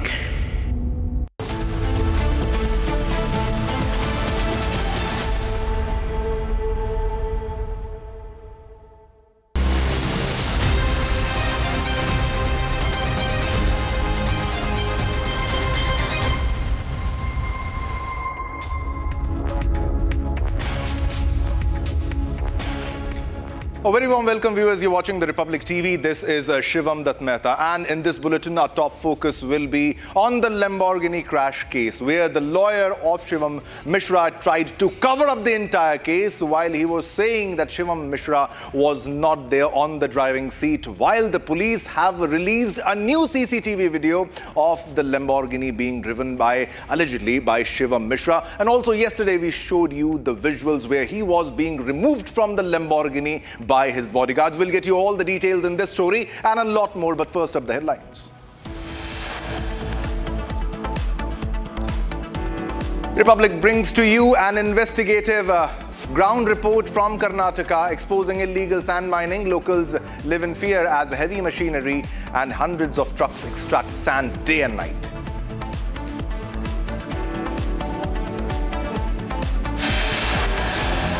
Pakistan PM announces will play India. Pakistan now claims playing to protect spirit of cricket.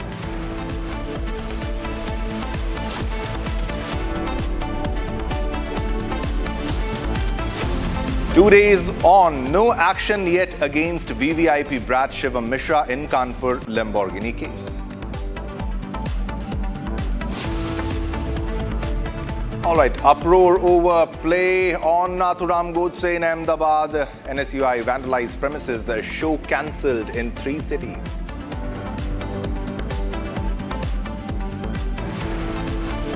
Delhi police files case over leak of former army chief General Naravane's unapproved book, 4 Stars of Destiny.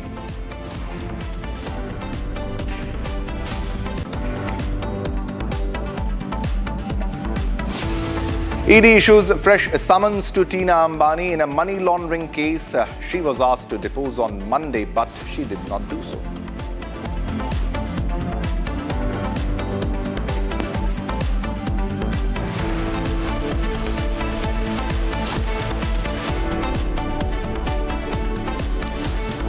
All right, viewers, let's begin this bulletin with the big breaking news that we are getting on the Rani Kapoor case. Now, Delhi High Court has asked the parties fighting over late businessman Sanjay Kapoor's estate to consider resolving the dispute through mediation.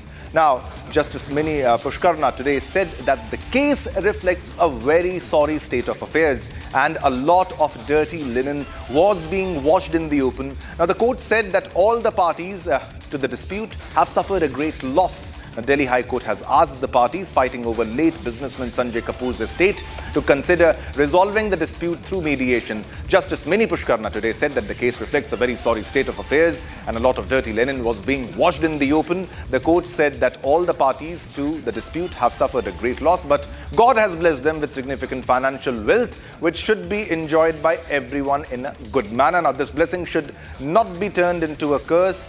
The court added this. Now, the court remarked the effort should be from both sides. Now, ultimately, all the parties are suffering, and she, that is Rani Kapoor, is already so old. No one should see a person's son or daughter being demised when they are still alive. She has suffered a lot. You, that is Priya Kapoor, are also suffering. So these are the comments by the court in this case, where the court has asked to solve this matter, solve the entire dispute via mediation, and have clearly mentioned that all those who are involved in this dispute have suffered a great loss. This is the Sanjay Kapoor inheritance battle. Now, court has urged mediation in this case. The court has said that all the parties to the dispute have suffered a great loss, but God has blessed them with significant financial wealth, which should be enjoyed by everyone in a good manner. Now, this blessing should not be turned into a curse. The court has added this. Now, the court remarked the effort should be from both sides. Now, ultimately, all the parties are suffering, and she, Rani Kapoor, is already so old. All right, for more information, I have Sarthak joining me for more updates on the story. Sarthak, what is the latest you are fetching? The comments made by the court. The court wants everybody to solve the dispute via mediation and no more court cases. Sarthak.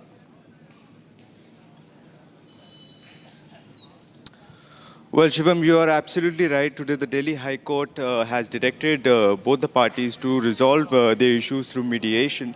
And the court has also remarked that a lot of dirty linen has been washed in public. And this is a sorry state of affairs. This should not happen.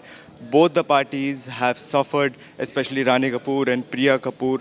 Both have individually suffered due to this dispute, and this should not happen. To remind the viewers, after the untimely demise of late Sanjay Kapoor, a dispute arose regarding the estate of late Sanjay Kapoor of Sona Group between Priya Kapoor and his second wife, Karishma Kapoor's children. And there was later on another petition filed with the Delhi High Court by late Sanjay Kapoor's mother, Rani Kapoor, where she questioned the validity of the will itself.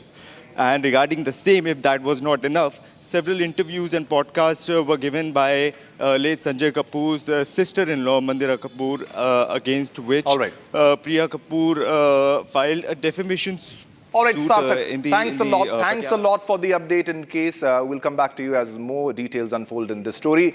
Ladies and gentlemen, let's move on to another big story that we are getting. It's a big breaking news that we are getting from Gwalior, and it is about a stampede that happened in Gwalior during the Kalash Yatra program. Now, as per the reports that we are fetching as of now, 2 women seriously injured. 2 women got seriously injured, and 1 devotee reported dead in the stampede.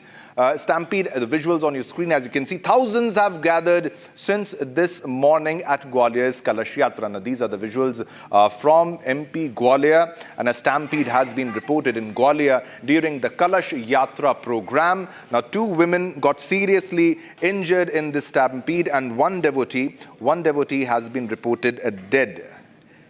dead in the stampede. Now, thousands have gathered since this morning at Gwalior's Kalash Yatra.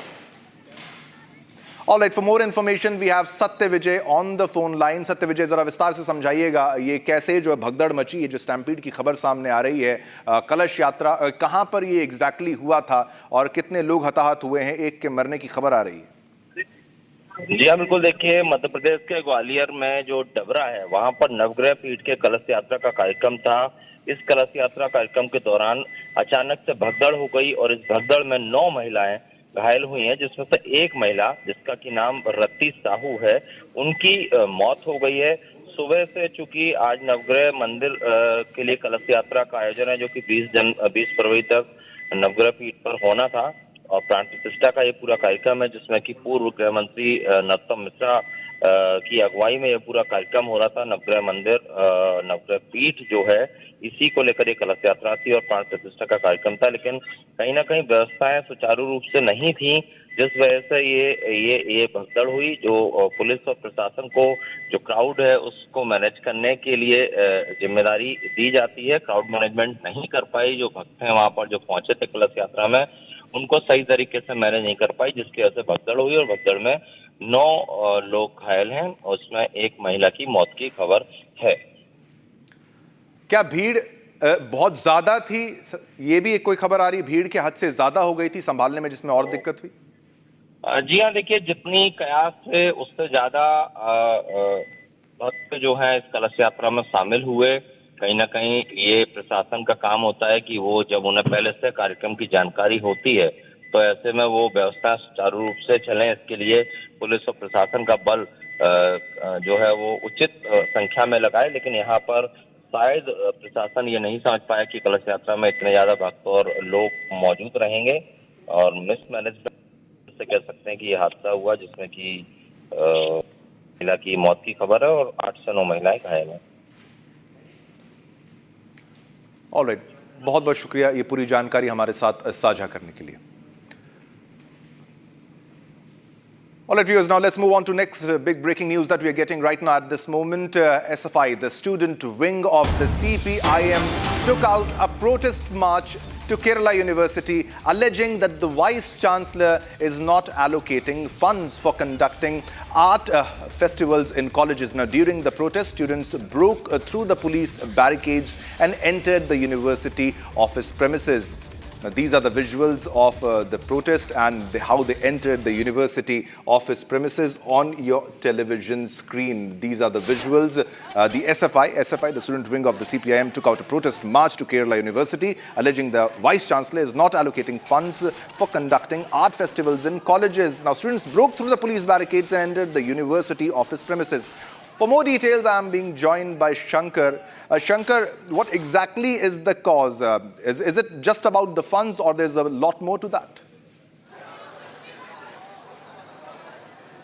Yes, the issue between the University Vice-Chancellor Mohan Kunnumal and the SFI, the student wing of the left student wing, is not something new. It has been happening for the last couple of days.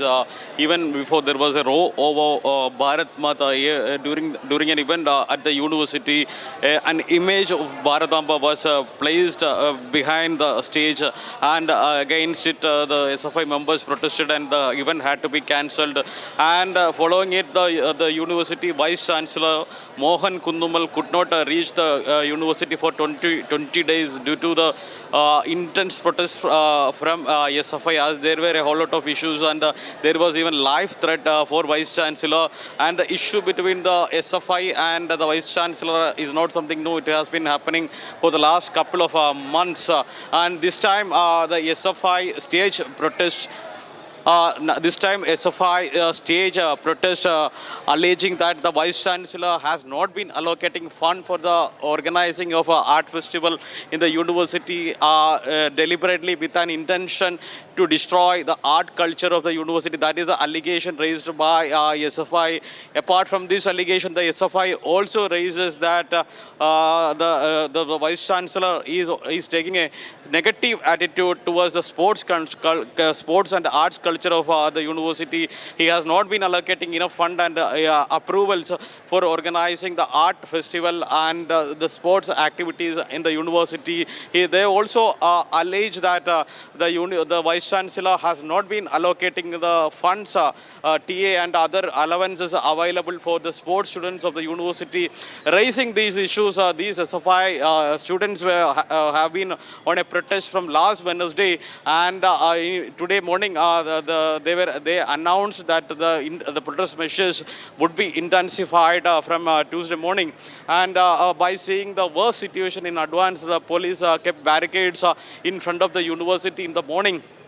But the protesters turned violent, and there was a clash between the police and the protesters for a while, and even the police had to resort to lathi charge and dispersed water cannons and tear gas against the protesters, and the protesters jumped across the barricades and entered inside the campus, and there was a literal fight between the cops and the SFI members for a while, and intense situations prevailed for a while, and the SFI members marched towards the cabin of Mohan Kundumal, where we can see Mani, where we can see the SFI members are standing right in front of the chamber of the Vice Chancellor, standing slogans, and the VC has been locked inside his cabin, and he had a number of functions to be attended at the university and even outside today. But the SFI students say they are not willing to withdraw from the site only after they are not willing to withdraw from the site until and unless they get a clear answer on conducting the art festival at the university. They demand the Vice Chancellor to sign the bills which are the proposals and the documents which are required for conducting the art festival, and they are still inside the campus, and they have been holding the protest for a while.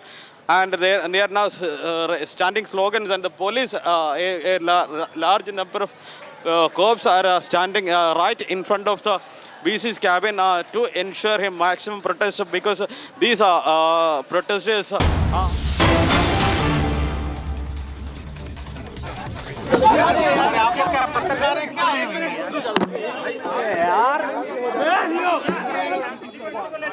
Shivam Mishra's father in the police station. These are the exclusive visuals of his father at the police station.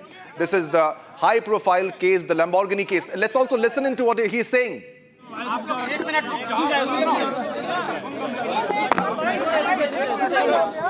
Right, so no response from the father of Shivam Mishra. And Shivam Mishra was the man who was behind the wheel of the Lamborghini, and the crash that took place, he rammed into pedestrians and also the parked vehicles, and he was escorted out from his Lamborghini. There was clear visuals of that, though his lawyer is trying to cover up, lying on camera. Live visuals of Shivam Mishra's father on your television screen in the police station. Exclusive visuals on your screen, first on Republic. We are continuously tracking this story. We are asking tough questions. We are confronting everybody. We have asked the questions to the police commissioner, to the SHO, and we have even confronted the bouncer in this case. And now these are the latest visuals that are coming. Shivam Mishra's father is in the police station. Live visuals coming from Kanpur, Uttar Pradesh. And there was a trial of big cover-up in this entire case, but unsuccessful because we continuously covered, and live evidence was shown on television screen. Lots of evidence of Shivam being behind the wheel of that 10 crore rupees Lamborghini. And this is the latest in the story. Shivam Mishra's father is in the police station, coming from Kanpur, Uttar Pradesh. Shivam Mishra's father is a tobacco baron, and Shivam Mishra was driving the 10 crore Lamborghini, and his bouncers were helping him to run away from the situation, and his lawyer was making a fake allegation, a fake statement that he was not behind the wheel. These are the visuals. This footage also was released by the police, where you can clearly see the Lamborghini in another CCTV video where Shivam was driving. As per the police, you can see the Lamborghini. We have highlighted the Lamborghini for you. These are the visuals, and these are the visuals of the Lamborghini on the CCTV camera. Now, no matter how much the lawyer lies, this is clear evidence on camera, live visuals. Now, these are the live pictures coming from Kanpur. Let's listen into what's happening in Kanpur also.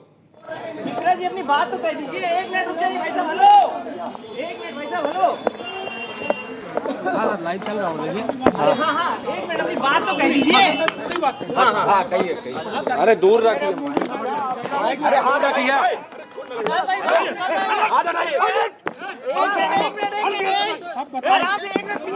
फिर fix होगा ये, कल court में report जाएगी तो bell की application और गाड़ी रिलीज की एप्लीकेशन पे सुनवाई होगी। धर्मेंद्र जी, ये बताया जा रहा है गाड़ी वो चला रहा था, आप क्या कहेंगे सर?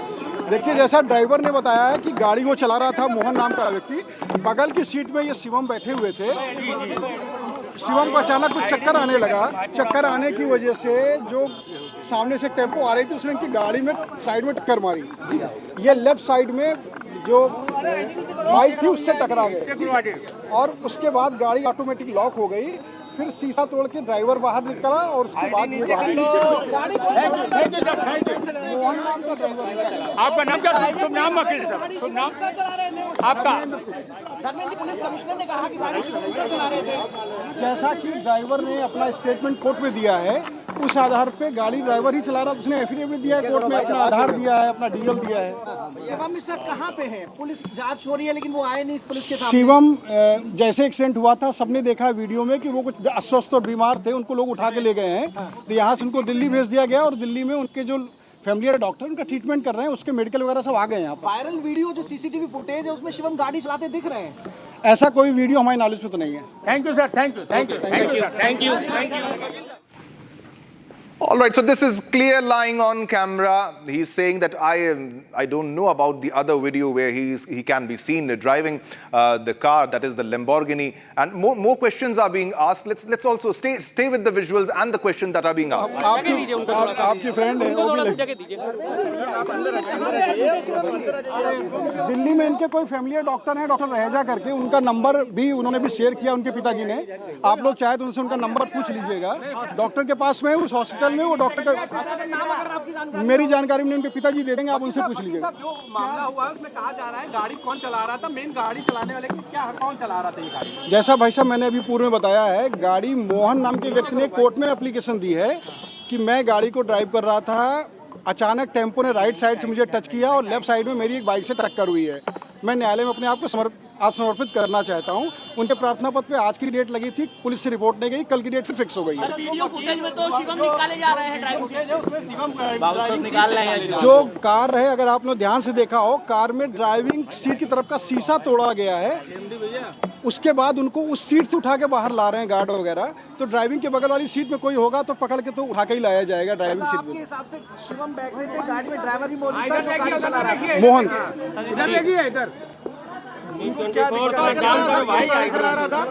आप एक एक करके पूछिए ना प्लीज। क्या इलाज? जिस समय ड्राइवर ने बताया उस समय तो उनको चक्कर वगैरह आया था, कुछ हो सकता है प्रॉब्लम भी हो, वो मेडिकल उनके या तो फैमिली के लोग ही दे पाएंगे। ऐसा कोई पेपर कोर्ट में लगाया नहीं, इसलिए मेरे ज्ञान में नहीं है। पुलिस कह रही है कि विवेचना में शिवम का नाम सामने और कि शिवम ही गाड़ी चला रहा था। पुलिस की जो जांच है उस जांच का सभी लोग सम्मान करते हैं, हम लोग भी सम्मान करते हैं। जो आगे रिपोर्ट आएगी उसके हिसाब से लीगल प्रोसीडिंग जो है वो करेंगे। कहाँ पर है सर शिवम? अभी कहाँ पे है शिवम? दिल्ली के किसी अस्पताल में है। अस्पताल का नाम सर आपको नहीं पता? आप उनके जानकारी आपको अस्पताल का नाम? अभी उनके पिताजी से आप बात करेंगे। अभी पिताजी बाहर आ रहे हैं आपसे बात करने के लिए, थोड़ा आश्वस्त हो गए। पुलिस ने क्या संपर्क किया शिवम? 5 मिनट दीजिए। पुलिस ने क्या संपर्क किया है शिवम से? बयान देने आ रहा है शिवम के पिताजी लगातार बात कर रहे हैं, वो आ गया।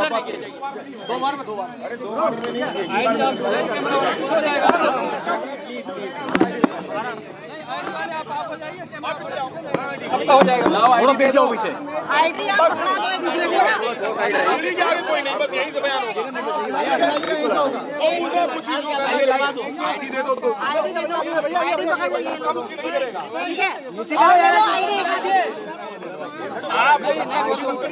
धक्का मुक्की मत करिएगा, है ना, आपस में भी एक दूसरे में धक्का, ठीक है, हो गया, सब लोग आ गए, थोड़ा पीछे रहिए, कोई नहीं आएगा, बस बस आप बुलाइए, बस थोड़ा और पीछे हो जाइए, थोड़ा सा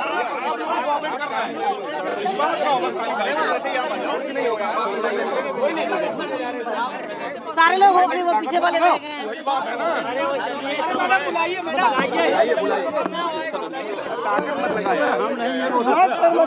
बयान ले रहे हैं दरोगा जी, वो बयान ले ले, तुरंत हम बुला रहे हैं, आप लोग साइड में एक साथ खड़े हो जाओ, धक्का मुक्की मत करो।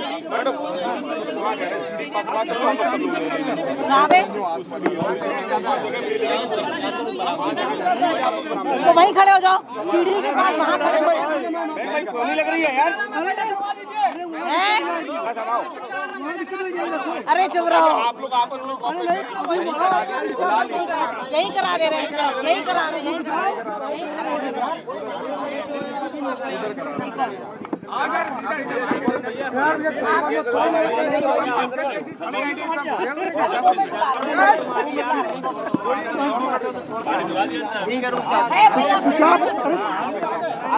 अरे चश्मा मिल जाएगा, बंद हो गया मेरा, बयान हो रहा, बयान हो जाओ, हो गया अरे नीचे करो आईडी यार, कौन है भाई, कहाँ है, ठीक है हाँ दिलीप भाई, आप इधर आओ, नहीं तो गड़बड़ हो जाएगा, हम लोगों का सारा सिस्टम गड़बड़ हो जाएगा।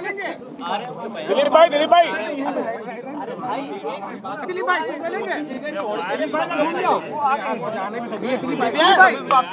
हाँ तुम बोलिए, हम तो तैयार हैं, हो जाएगा, बुलाइए भाई, एक मिनट सुनो मेरी बात, मेरी बात, पानी है भाई, ऊपर ही रखिए, उधर जा रहे आगे उधर भाई, नीचे उतरो, अरे हो गया भैया, हो गया भैया, एक मिनट पीछे जाओ प्लीज, बस बोलिए जो बोलिए। अरे एक प्रश्न कीजिए, मैं जवाब देता हूँ।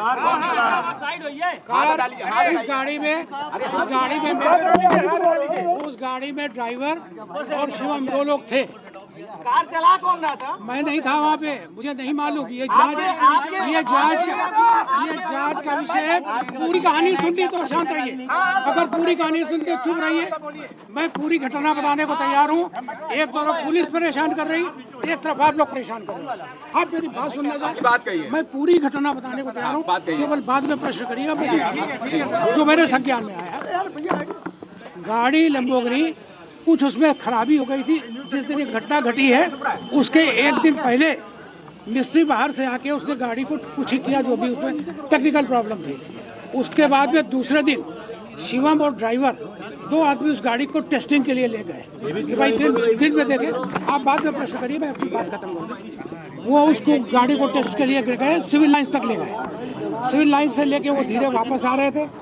उसी बीच में जहाँ ये घटना घटित हुई है उसके पास, जब घटना घटित हुई है उसके पहले शिवम को कुछ झपकी आने लगी, ऐसा ड्राइवर को सोचने लगा कि इनको हुआ क्या, झपकी ऐसी लगने लगी, तो उन्होंने उसके एक हाथ छोड़ के शिवम के पीछे हाथ लगाया और साथ में ही सुनिए, साथ में ही उसके साथ में ही जब उसमें हाथ लगाया, गाड़ी स्लो हो गई।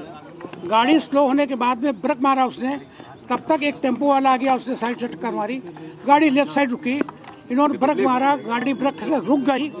रुक जाने के बाद में फिर वो ड्राइवर ने उसकी अचेत अवस्था देख के परेशान हो गया। गाड़ी, उसका शीशा नहीं खुल रहा था, पीछे सिक्योरिटी जो आ रही थी उसने देखा कि परेशान है, भैया आगे झुके हुए हैं, भैया को झुका देख के अरे भैया मैं पूरी फोटो भी दूंगा, परेशान मत हो आप, पूरी बात शांति से, सच्चाई सुननी तो सुनिए। उसके बाद जब वहाँ से वो उसने देखा तो अंदर से ड्राइवर इसी तरीके के भड़बड़ाने लगा। सिक्योरिटी ने आके देखा कि दरवाज़ा उसका लॉक ऑटोमेटिक हो गया। उन्होंने उसको देखा कि खुल नहीं रहा, अंदर से ड्राइवर परेशान है, उसका हाथ इधर है, इधर से परेशान है, तो उन्होंने उसको ठोका, नहीं खुला, शीशा भी देखा। तो उन्होंने गुम्बे से जिस तरीके से तोड़ के शीशा, उसका शीशा खोला, तो अंदर हाथ डाल के जैसे भी उन्होंने दरवाज़ा खोला, बहुत मुश्किल से दरवाज़ा खुला। जैसे दरवाज़ा खुला तुरंत ड्राइवर भी बहुत घबरा गया था, उतर के बाहर आया और उसने उनको पकड़ के खींचने की कोशिश की। ड्राइवर छोटा था, नाटा था, खिसक गया, पीछे वो लोग। All right, we are getting a big breaking news right now. At this moment, a big breaking news development. Opposition submits no confidence motion against Speaker to Secretary General. 118 MPs signed the motion. Only TMC didn't sign. Big breaking news coming in right now at this moment. Only TMC didn't sign. Gaurav Gogoi, Mohammad Javed and K. Suresh submitted the motion. Big breaking news development. Opposition submits no confidence motion against Speaker to Secretary General. 118 MPs have signed the motion. TMC didn't sign. And Gaurav Gogoi, Mohammad Javed and K. Suresh submitted the motion. Big development here.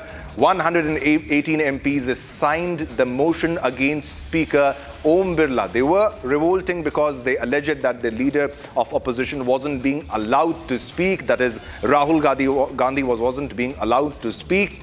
However, the opposition members were the one who created ruckus in the parliament. They even did not let Prime Minister Narendra Modi speak in the parliament. And now, this is the latest that we are getting. Opposition submits no confidence motion against Speaker. All right, Harsha is joining us on a phone line. Harsha, what are the latest details you are getting on this? The opposition has submitted a no confidence motion against the Speaker. What details? Yes, you rightly pointed out. Now, the no confidence motion has been submitted by the opposition leaders, and Gaurav Gogoi, Mohammad Javed and K. Suresh specifically went to Secretary General and submitted this no confidence motion against Lok Sabha Speaker to tell our viewers that since yesterday, opposition leaders had been mincing that how they should go against Speaker or not. They discussed it amongst the parties, and apart from TMC, all the parties were of the same opinion that yes, no confidence motion should be brought against Speaker Om Birla, and that is the reason why TMC has not signed the no confidence motion, because we spoke to Abhishek Banerjee as well. Abhishek Banerjee clearly stated that first the appeal should be given to Speaker and we all should meet a Speaker, to which Congress didn't take the suggestion of TMC party, and that's the reason why TMC didn't sign the no confidence motion. Apart from TMC, all the opposition parties in the members MP have signed the no confidence motion. In total, 118 MPs have signed the motion, and today it has been submitted to Secretary General.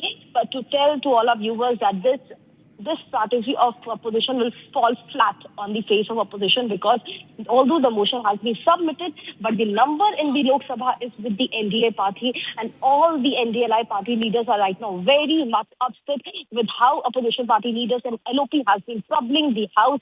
Today also the first time MPs of NDA protested against Rahul Gandhi, and they demanded a Speaker that Rahul Gandhi should be suspended from the House.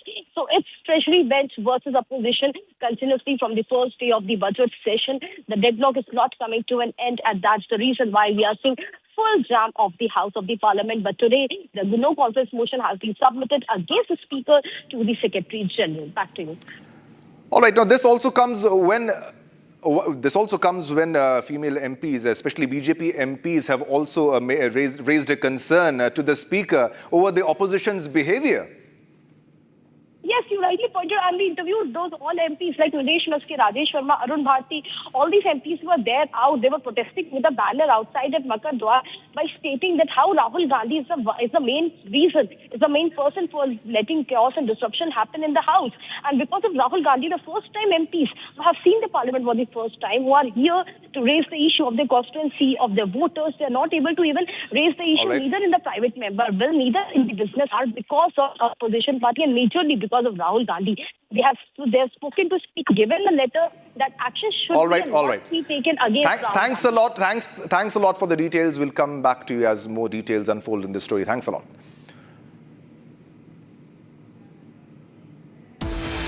All right, viewers, time to slip into a short commercial break, but don't go anywhere. Coming up next, Republic brings to you an investigative ground report from Karnataka exposing illegal sand mining. Locals live in fear as heavy machinery and hundreds of trucks extract sand day and night.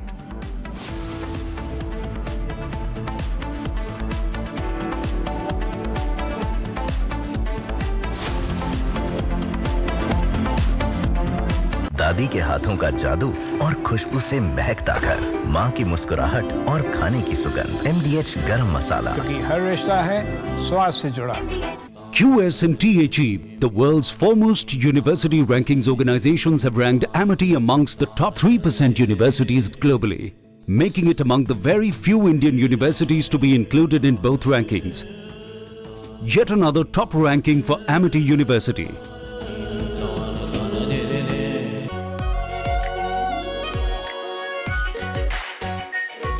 Pure Shahi Paneer Masala. Delicious, healthy, every day.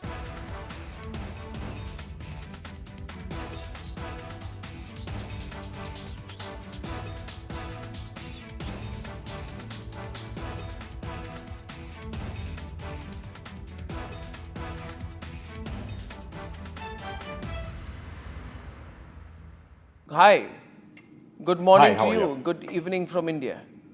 We have announcement of a trade deal, and Yes. you've seen both sides. Trump says that India has promised not to buy Russian oil, but Indian Prime Minister's response makes no such commitment.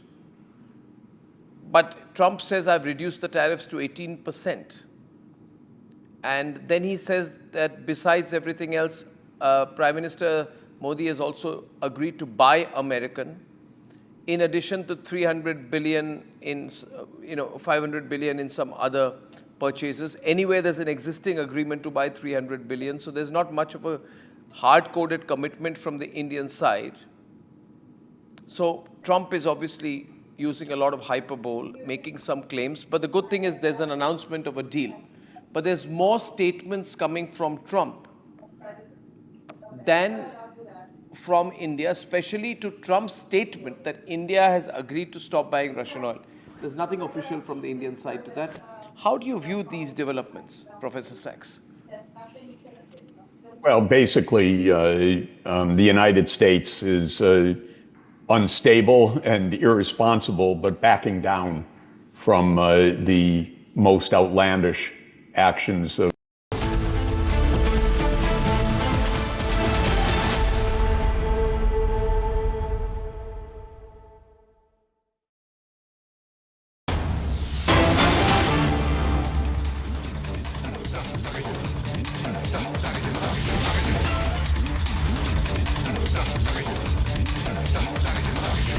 All right, viewers, we're getting updates coming in on Republic TV. Let's go straight across to the big update that we are getting for our viewers. And remember that we already see a lot of deadlock in the Parliament. Parliament deadlock continues as we see that Rijiju, the Union Minister, had released a video showing the ruckus which had taken place. And now we see more updates coming in on Republic TV. This is the ruckus. This is the ruckus which we see. And in this video, opposition MPs can be seen creating a big deadlock. A short while back, we saw that Kiren Rijiju had released a video which showcased what the opposition was doing. And now we see this a new video which has come out. We'll tell you all about it. We'll tell you all about it, about the chaos that was seen in the Parliament. Just giving a context to what has happened, Union Parliamentary Affairs Minister Kiren Rijiju had shared a video from Lok Sabha showing opposition women MPs gathering near Prime Minister Modi's seat, reigniting the political storm over why the Prime Minister did not speak during the motion of thanks to the President's address on Feb 4th. This is a new video which has been posted by the government. And you can see there's a lot of chaos happening there. Now, when we saw that the Union Minister Rijiju had posted that video on social media, he said the situation could have turned ugly if the BJP MPs had not stepped in. And he also said the Congress party is proud of the most degrading behavior by the MPs. I want to go across to Harsha, who's joining us. Harsha, this is a new video which has been posted by the government, and it's coming exclusive here in Republic If you could help decode this video for us, what are we looking at? We are looking at the chaos and disruption caused by the opposition party leaders in the House of the Parliament, not only the lower house but the upper house as well. And now the fresh video has been shared by Parliamentary Affairs Minister Kiran Rijiju. सरकार जो बंगाल में है उसको एक बहुत बड़ा झटका है। सुप्रीम कोर्ट ने बहुत स्पष्ट रूप से कहा, और मैं पढ़ना चाहूंगा क्योंकि अंग्रेजी में कहा गया है, शब्दशः मैं पढ़ रहा हूं। Whatever orders or clarifications required, we will issue, but we will not allow any impediment in SIR. This must be understood by all states. Chief Justice of India, Suryakant जी। अनुवादित करूं तो इसका अर्थ होता है कि सभी स्टेट ये जान ले, किसी भी कीमत पर SIR को रोका नहीं जाएगा। अगर SIR को लेकर किसी प्रकार के क्लैरिफिकेशन की आवश्यकता है तो वो क्लैरिफिकेशन सुप्रीम कोर्ट करेगी, मगर SIR को गलत कहना, SIR को गैर लोकतांत्रिक कहना ये नहीं है। नो इम्पेडिमेंट, इसे किसी भी कीमत पर रोका नहीं जाएगा। झटका नंबर 1 ममता बनर्जी को जोर से लगता है, क्योंकि ममता बनर्जी SIR नहीं चाहती। दूसरा विषय है माइक्रो ऑब्जर्वर का और EROs का। जो इलेक्टोरल रजिस्ट्रेशन ऑफिसर्स थे, उनके अपॉइंटमेंट को लेकर ममता बनर्जी का कहना था कि हमारे पास इतने अधिकारी नहीं हैं, हम नहीं दे सकते हैं अधिकारी। कल सुप्रीम कोर्ट ने स्पष्ट शब्दों में कहा कि आज जब मैं खड़ा हूं लगभग 1:30 बजे हैं, आज 5 बजे तक till today 5 PM 8,505 group B के अधिकारी अपने डीएम्स को, डिस्ट्रिक्ट मजिस्ट्रेट्स को जाके रिपोर्ट करें और ड्यूटी में ज्वाइन करें। अर्थात एक तरह से ममता बनर्जी को झटका लगा है कि जो ममता बनर्जी कह रही थी कि हम ऑफिसर नहीं दे सकते हैं, अब वो सूची लेकर जमा कर रही हैं और 8,505 ऑफिसर अब नियुक्त किए जाएंगे। सुप्रीम कोर्ट ने भी कह दिया कि देख लो भैया, ये जो ऑफिसर नियुक्त किए जा रहे हैं ये राजनीतिक रूप से काम न करे, राज्य सरकार इनको भड़का करके कोई काम नहीं करे। इन सब विषयों पे नजर इलेक्शन कमीशन ऑफ इंडिया रखेगी, और इलेक्शन कमीशन ऑफ इंडिया को अगर लगता है कि प्रलोभन के अंतर्गत, डर के अंतर्गत या इनकेपेबिलिटी के अंतर्गत ये ऑफिसर काम कर रहे हैं, तो election commission of India directly इनके खिलाफ कड़ी कार्यवाही कर सकती है। तो ममता बनर्जी जो ऑफिसर्स को डराने धमकाने का काम कर रही थी या सोच रही थी, वो भी नहीं हो सकता। तीसरा विषय माइक्रो ऑब्जर्वर्स को लेकर बड़े स्पष्ट रूप से सुप्रीम कोर्ट ने कहा माइक्रो ऑब्जर्वर्स रहेंगे। माइक्रो ऑब्जर्वर्स अपने असिस्टेंट रोल में रहेंगे, वो असिस्ट करेंगे और EROs के साथ मिलकर वो काम करेंगे असिस्टिंग रोल में। चौथा सबसे बड़ा विषय है, सुप्रीम कोर्ट ने कहा कि ये जो फॉर्म नंबर 7 होता था ऑब्जेक्शन का, ऑब्जेक्शन मतलब क्या होता है? मतलब ममता बनर्जी की टीएमसी के किसी विधायक ने 20 लोगों का कि इनको आप वोटर कार्ड में जोड़ो एक फॉर्म दिया। पिताजी की उम्र आपने देखा होगा, पिताजी का उम्र है 25 साल और बेटे का उम्र है 15 साल। पिताजी का उम्र है 24 साल, बेटे का उम्र है 17 साल। मतलब 5 साल में 6 साल में कोई पिता बन गया है, 10 साल में उसके 5 बच्चे हो गए। तो ये सारी जो खामियाजा थी उसके खिलाफ जो जागरूक नागरिक हैं, अवेयर सिटीजन्स, उन्होंने ऑब्जेक्शंस दिया। ये कैसे हो सकता है? पिता का उम्र 25 साल, बेटे का उम्र 15 साल, 16 साल, ये संभव नहीं है। तो इसको इलेक्टोरल रोल से हटाया जाए। ये फॉर्म 7 में दिया जाता है। जब फॉर्म 7 में ये दिया गया तो ममता बनर्जी ने बुला के अपने सभी नेताओं को कहा जला दो, फॉर्म 7 जला दो। ऐसे ऐसे गड्डी बना के फॉर्म 7 को जला दिया गया था। चकुलिया याद करिए, फरक्का वीडियो का याद करिए कहानी। यहां सब फॉर्म 7 जलाए गए थे। सुप्रीम कोर्ट ने संज्ञान में लिया और कहा कि खबरदार, फॉर्म 7 की सुनवाई होगी, स्टैट्यूटरी तरीके से सुनवाई होगी। अगर जिसने कंप्लेंट किया है, कंप्लेनेंट उपस्थित भी नहीं होता है, तो भी उस कागज का महत्व है। उस कागज में अगर कंप्लेंट किया गया है तो सुनवाई करना पड़ेगा। ये राजनीतिक रूप से काम नहीं चलेगा, सुनवाई करनी पड़ेगी। और अंत में सुप्रीम कोर्ट ने डीजी पुलिस, वेस्ट बंगाल के डीजी पुलिस को कहा है कि आप हिंसा रोकने में नाकाम है, इसलिए आपको हम शो कॉज करते हैं। डीजी पुलिस को शो कॉज किया गया है और कहा गया है पर्सनल एफिडेविट सबमिट करिए, पर्सनल एफिडेविट, कि आप हिंसा रोकने में क्यों नाकाम है।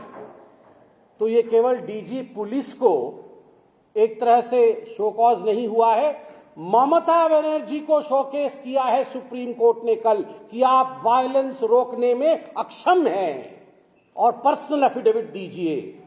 डीजी पुलिस तो ममता बनर्जी के नीचे काम करते हैं, तो डीजी पुलिस को शोकेस होने का अर्थ होता है कि शोकॉज हुआ डीजी पुलिस, चेतावनी दी गई डीजी पुलिस को। इसका अर्थ है सुप्रीम कोर्ट ने चेतावनी दिया है ममता बनर्जी को कि आप फॉर्म 7 जला नहीं सकते हैं, आप इलेक्शन में जो ऑफिसर्स इन्वॉल्व है उनको धमका नहीं सकते हैं, उनको मार नहीं सकते हैं। उनका जीवन महत्वपूर्ण है, उनके जीवन की रक्षा करना आपका दायित्व है।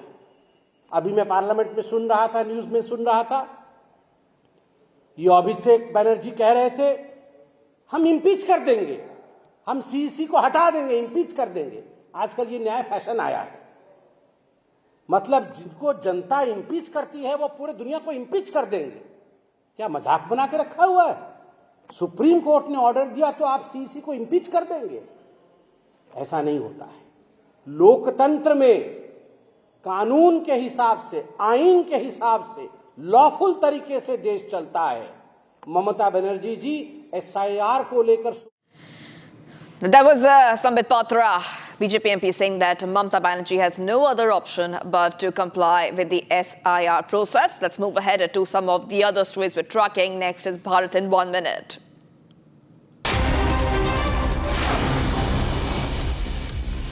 Lieutenant General Dhiraj Seth, Southern Command Chief, witnessed a Black Mace Brigade showcasing new generation and next tech equipment during exercise Rudra Shakti 2026. Display includes advanced drones, loitering munitions and AI-enabled drone detection systems. A Congress leader from Afzalpur in Karnataka faced backlash after a video showed him dancing, brandishing a gun at a wedding in Kalaburgi. Now, the act drew sharp criticism over safety and legality. Social media and the public condemned the display.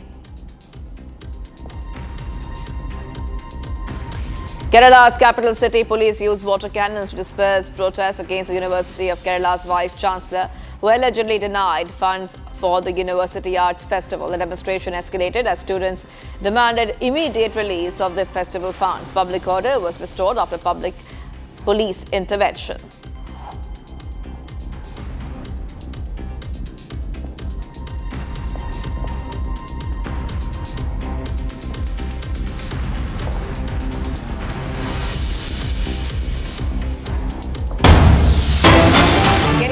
Breaking news coming in, viewers. Let's go straight to what is happening. Okay, we are getting information that Prime Minister Modi and Amit Shah are meeting in the Parliament as the deadlock is continuing. So Prime Minister and Home Minister meeting as a deadlock is continuing. Back-to-back updates coming here, viewers on Republic TV. And we've already seen a lot of chaos, unfold today itself. Both houses were adjourned as protests have marred the Lok Sabha proceedings once again. In the midst of all this, PM Modi and Amit Shah meeting in the Parliament. Okay, let's go straight across to my colleague. I'm being joined by Harsha joining us. Harsha, and we also have our Deputy Executive Editor, Shravan Sen. So let's go straight across to Shravan first, and then I'll come back to you, Harsha. Shravan, big update coming in, PM Modi and Amit Shah meeting. There's a meet which is happening as we speak. Over to you. Well, in fact, Shivangi, that's something that perhaps Harsha would be in a better position to take you through. But in fact, let me just tell you what's really happening since morning inside the Parliament. In fact, there is a new front that has been opened by the government with the Parliamentary Affairs Minister Kiren Rijiju posting a video of what really happened on that very day when the Prime Minister was supposed to address in the Lok Sabha. It was around 5 o'clock that the Prime Minister was supposed to address from the Lok Sabha, but just minutes before that, we were essentially told that it has been called off, with the Treasury bench basically making the allegation that attempts were being made to prevent the Prime Minister from making his address in the Lok Sabha. So much so, they had made the allegation that women parliamentarians of the opposition had basically ghiraud and they had stormed the well. And that is the reason why there was a risk to the Prime Minister, which is why the decision was taken that the Prime Minister would not be addressing from the Lok Sabha. That has now essentially, there's more details that are basically emerging, evidence to that effect, because with the Parliamentary Affairs Minister putting that video, in fact, if we can show that video in which you can see 8 parliamentarians from the opposition benches actually coming very close to where the Prime Minister was supposed to address from. That was just right to the Parliamentary Affairs Minister Kiren Rijiju, where the Prime Minister was supposed to address at 5 o'clock. But you had the opposition members, 8 of them carrying a banner. I'm not very sure what was written in that particular banner because the images are a little grainy. But having said that, there were placards and they were making an attempt to stop the Parliament, to the Prime Minister from meeting. In fact, there was an appeal that was made by senior parliamentarians like Kiren Rijiju, Piyush Goyal, Dharmendra Pradhan, Giriraj Singh, as well as a few other parliamentarians from the Treasury bench. But it seems that despite the multiple pleas that were made by the Treasury bench, the opposition parties did not relent. In fact, they continued with the protest inside the well of the House and leading to the Prime Minister, to cancelling his address in the Lok Sabha. That's right. So you're saying, okay, let's go to Harsha. Shaman, let's go to Harsha because Harsha knows what is happening. Harsha, before I come to you, the Parliamentary Affairs Minister had posted these videos which we showed, and he said that Congress party is proud of the most degrading behavior by their MPs. If he had not stopped all BJP MPs and allowed the women MPs to confront Congress, it would have been a very ugly scene. At the same time, there is a meeting happening between Prime Minister Modi and Amit Shah, Home Minister. Yes, Shumangi, this meeting is very important, keeping in mind and light that what is happening inside the Parliament, how both the houses are continuously adjourning. Opposition is demanding Prime Minister should be present in the House. But on the other side, every day, the opposition side of the leaders are jumping towards the Treasury bench. The videos have come also to the fore where Parliamentary Affairs Minister Kiren Rijiju himself has posted that how the day transpired, 8 women MPs with banner came and gheraud out the Treasury bench. They actually were trying to jump on the other side of the well, where the Speaker Sandhya Rai was already seated. That was a showdown by the opposition party women MPs, especially on the day, last week. Now, the visuals have come out right now. Modi and Amit Shah meeting, very important, because here HM is also apprising Prime Minister about the present situation and how to end this deadlock. Now, very important is how to end this deadlock. The NDLI parties are meeting a speaker. They're urging a speaker and Parliamentary Affairs Minister that somehow the Parliament should run. Here, TMC leader Sheikh Banerjee also states that the TMC wants Parliament to function, to run. Everyday members are coming. They're going without any sort of discussion. Not a single day discussion has taken place on the budget session. None of the parties from TMC to RSP to JDU to LJP have gotten time to speak on the budget. And till the time the budget speeches will not happen, how Nirmala Sitharaman will be replying, or how the Prime Minister would be replying at the end of the session, which is on 13th. If the leaders are not even going to reply and speak on the budget session, that's very troubling and that's very worrisome for this House. And that is the reason back-to-back meeting is taking place inside Parliament in the Speaker Chamber, and this meeting between HM and PM is of very much of utmost important, keeping in light that how opposition behavior should be made out in public to tell each and every voters and viewers exactly what is opposition up to inside the House, not taking up the issues of their voters and the people who have voted for them of their constituency, rather strategizing to disrupt and to create chaotic scenes inside the House. That's right. Chaotic scenes inside the House. Exactly. Harsha. And in the midst of all this, we see the Congress has denied all the allegations. Speaking of that video that the Union Parliamentary Affairs Minister had posted, they say that its women MPs had staged only peaceful protests with parliamentary rules and were being unfairly targeted. So once again, Congress really not agreeing with these allegations which have been made by Kiren Rijiju. Yes, Shivangi, they never agree. When the leader of these women MPs, Priyanka Gandhi, was at the fore of the and leading the protest that day, she stepped back, but she allowed all the other women MPs like Jyoti Mani, Varsha Gaikwad, and the other independent MPs and the South MPs of opposition majorly to protest that day. Priyanka Gandhi spoke to Republic, and what she said, so what? We were doing a peaceful protest. It is our right to come with banner and placards in the house. And also, we were not there to hurt PM any of the way or harm Prime Minister Narendra Modi. But actually, in real, Shivani, this is a very sad state. This is a very sad state of the opposition party, how they have stooped so low inside the house as well. They're disrupting house every day. They're not letting the leaders speak. They're not letting, in fact, the opposition party, other parties as well, leaders to speak on any of the issue, let it be president address or the budget speeches. They're justifying their act. They're justifying the banner is right. Strategizing to harm Prime Minister Narendra Modi is right. Standing on the table of the Secretary General is right. Storming the well where the Speaker Sandhya Rai was seated, that is right. They're justifying all that which is actually wrong in the protocol book of the House, but it's right as being said by Priyanka Gandhi and the opposition party. They're continuously denying the allegations. They're not ready to accept that this is the issue they have created. They have done something bad to harm the Prime Minister, and they have been continuously strategizing to disrupt the House. Even Priyanka Gandhi has not agreed. None of the women MPs have agreed. They're adamant that LOP should be allowed to speak. All right, Gandhi thank you. Given this yes, absolutely. Hold on for a second. They're getting some breaking news, Harsha, so we have to move ahead. Himanta files defamation case against Gaurav Gogoi. Assam CM sues Gaurav Gogoi seeking 500 crore in damages. Huge update coming in, viewers on Republic TV, and there has been a lot of to and fro that we have been seeing over the past few weeks on this. So let's tell you exactly what is happening. Now, this is coming in the backdrop as the turmoil that we have been seeing. CM Himanta Biswa Sarma has questioned how the Congress MP Gaurav Gogoi visited Pakistan's Takshila, implying a special authorization linked to ISI ties after Gogoi dismissed the allegations as baseless. We saw that the Congress MP Gaurav Gogoi had also held a press conference where he denied these allegations. And now we see there is a big update coming in. Himanta filing a defamation case against Gaurav Gogoi. Assam CM is suing Gaurav Gogoi and seeking 500 crore in damages. Huge. Big update coming in, viewers, on Republic TV, and there was a press conference. There's a press conference that we had heard of Gaurav Gogoi. Okay, taking a short break. We will be coming back to the story. Much more coming up on the other side as we keep getting you the top updates here on Republic.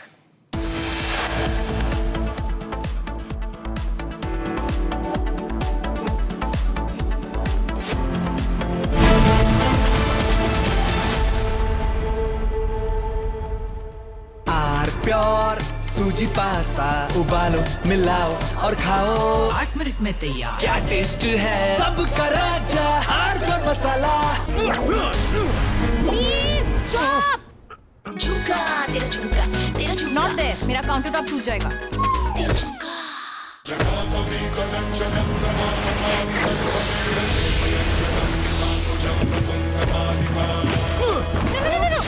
मेरी chimney टूट जाएगी what are you doing रानी इस घर में कुछ है जो टूटता नहीं ये पिलर कभी नहीं टूटेगा रुंगटा स्टील टीएमटी से बना रुंगटा नहीं तो घर स्ट्रॉन्ग नहीं रुंगटा स्टील टीएमटी बार एकदम सॉलिड MDH की हल्दी मिर्ची धनिया करे कमाल ये रंग दे ये खुशबू दे ये तीखा ये कम पड़े क्या निराला MDH masala. This morning, Rahul Gandhi, leader of the opposition, created a ruckus and furor in the parliament. In response to the president's address, he insisted upon raising what he said were some issues of vital import to our national security. So what was he saying? He was trying to cite an article from the Caravan magazine, which in turn was quoting excerpts from General Narwane, the former army chief's unpublished memoirs. It may be recalled that the government had stopped General Narwane from publishing the book. As such, the authenticity of the excerpts cited in the Caravan magazine itself are open to question. But then let's try and take a deeper look at what is this bravura all about. So I have had a detailed look at the article.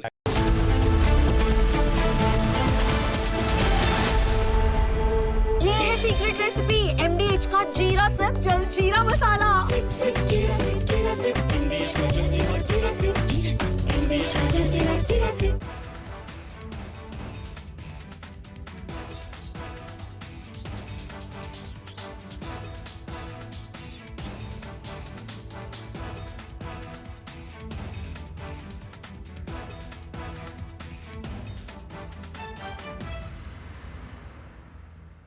थोड़े में ज्यादा स्वाद ये ही तो है इसकी खास बात। वाओ मामा क्या स्वाद है? अरे मेरी राजा।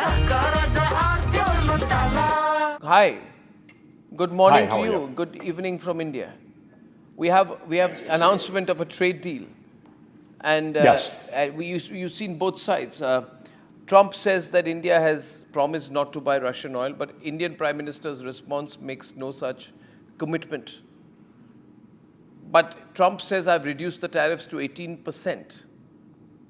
And then he says that besides everything else, Prime Minister Modi has also agreed to buy American, in addition to 300 billion in, 500 billion in some other purchases. Anyway, there's an existing agreement to buy 300 billion, so there's not much of a hard-coded commitment from the Indian side. So Trump is obviously using a lot of hyperbole, making some claims. But the good thing is there's an announcement of a deal. But there's more statements coming from Trump than from India, especially to Trump's statement that India has agreed to stop buying Russian oil. There's nothing official from the Indian side to that. How do you view these developments, Professor Sachs? Well, basically, the United States is unstable and irresponsible, but backing down from the most outlandish actions of this government a few months ago. They made no sense. They antagonized India. They disrupted trade. And I think somebody finally explained to Trump that none of this was serving any American interests at all. And so Trump has backed down to an important extent. Everything about Trump and trade is erratic, not sensible, not accomplishing any U.S. goals, but better 18% tariffs than 50% tariffs or 500% tariffs. Our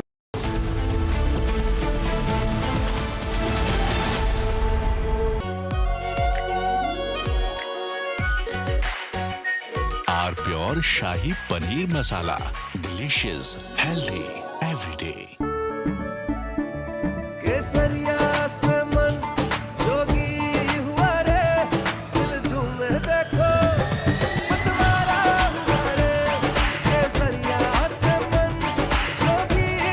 हर पल बनाओ केसरी त्योहार विमल बोलो जुबान केसरी अब छोलिया हो या लोबिया सफेद चने या काले चने सब कुछ मजेदार बने।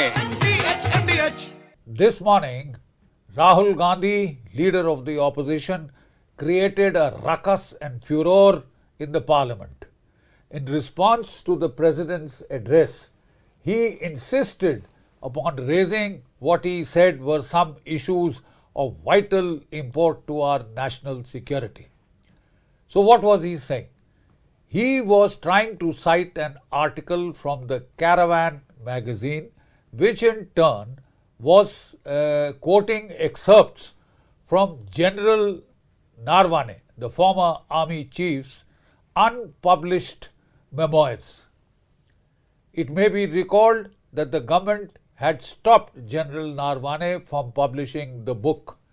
As such, the authenticity of the excerpts cited in the Caravan magazine itself are open to question. But then let's try and take a deeper look at what is this bravura all about. So I have had a detailed look at the article in the Caravan magazine. I have no access to General Narwane's book or manuscript, but we had a look at the Caravan article in detail. So what does this article say? This From Asia's largest news headquarters, setting the agenda for Bharat.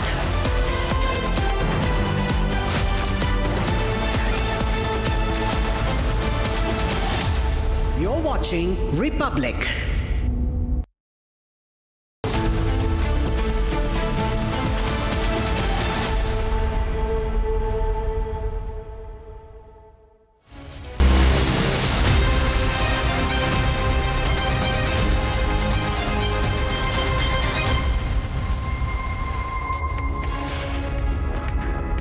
Hello and welcome. You're watching Live and Breaking on Republic with me, Ishita Mitra. Now, Assam Chief Minister Hemant Biswa Sharma has filed a defamation case against Congress MP Gaurav Gogoi seeking 500 crore rupees in damages. We'll get you all the details on that. But first up, let's cut across two headlines.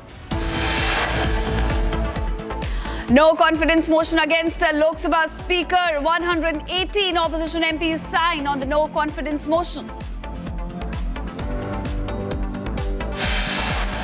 Union Parliamentary Affairs Minister Kiran Rijiju releases new video of opposition MPs storming the Lok Sabha well. A deadlock continues.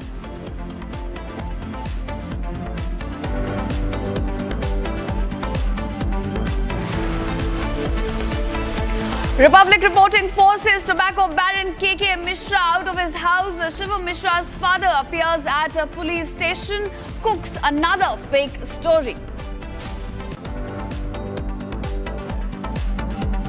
Fresh ED summons to Tina Ambani in a money laundering case. A fresh summons after Tina evaded earlier ED summons this Monday.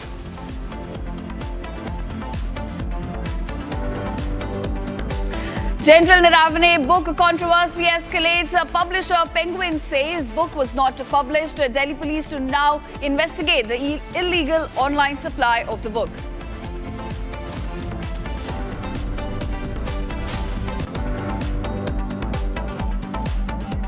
All right, viewers, a top focus at this hour. A big breaking news coming in from Karnataka. Now, Afzalpur Congress leader gun danced out. Another video, in fact, has now gone viral amidst the controversy, showing a Congress leader dancing with a gun. In fact, on your screen, that video, you can see in the video also involves the same leader. It has gone viral, and these latest visuals allegedly show Mateen Patel, Congress leader from Afzalpur in Kalaburgi district. You can see how he's dancing, and this comes after there was in fact a video showing him bundles of cash during a public event. The incident reportedly took place at a program held at a QP Palace on a ring road in Kalaburgi city. In the viral video, in fact, Mateen Patel is seen showering money on Arun Kumar Patel, a son of Congress MLA M.Y. Patel and the chairman of KKRTC. Now, my colleague Abhishek joins me on this with more details. Abhishek, it seems two videos have now gone viral. Congress leaders are shown displaying the gun, showering bundles of cash. Give us more details. Mateen Patel, who is the Congress leader of Afzalpur, who is also a follower of M.Y. Patil, the MLA, is in the first video seen entering into a wedding location with a filmy style entry where he has a couple of bodyguards around him, and he also holds a gun himself in his hand. He also has the music of one of the latest movies on the screen. On the other hand, after this video got viral, there was another video where Mateen Patel is seen probably pouring or showering bundles of currency notes on one of the persons. Probably he is the son of M.Y. Patil. Arjun Patil is the name of the MLA son. Two videos which have gone viral on the social media very clearly indicates that people who are in power can do anything and there will be no political or any policing action against them despite they doing something illegal. If it was a normal civilian who had showcased a gun in the public area, there would have been a FIR registered, the gun and the person would have been taken into the custody of the police, whereas this person particularly, since he is the follower of M.Y. Patil, the MLA, there is no action initiated against him. We are awaiting the response from the district officials and the police department as to why there has been no initial action against the person, who which very clearly indicates that he is holding a gun. Along with, in another video, he is showering the currency notes on another person. So a case of investigation will have to be started as soon as the police takes this into consideration, and there should have been a suo motu case by now which hasn't been registered until now. Ijda. All right. So as you say that as of now, no investigation has begun against the Congress leaders. What are the political reactions we're getting on this? I'm sure the other parties have also reacted to this. Well, with respect to the video of Mateen Patel, we are awaiting the response of BJP and JDS leaders as well. But it is very sure that the BJP and JDS would condemn the move of Mateen Patel because he has displayed a gun in the public area along with a couple of bodyguards, which is clearly violating the Arms Act. It is mentioned in the Arms Act that none of the persons who hold the weapon should be showcasing it in the public for the only for the purpose of entertainment. On the other hand, the respect what a person gives to the currency notes throughout the world is already known, and with also due respect, Mateen Patel had to make sure that this hadn't been videoed enough. On the other hand, it is very clear that Mateen Patel is showering probably bundles of 500 rupees or 100 rupees on Arjun Patel, the son of M.Y. Patil, the MLA of Afzalpur. We are awaiting the response of the BJP, and it is sure that the BJP and JDS leaders would condemn the move of Mateen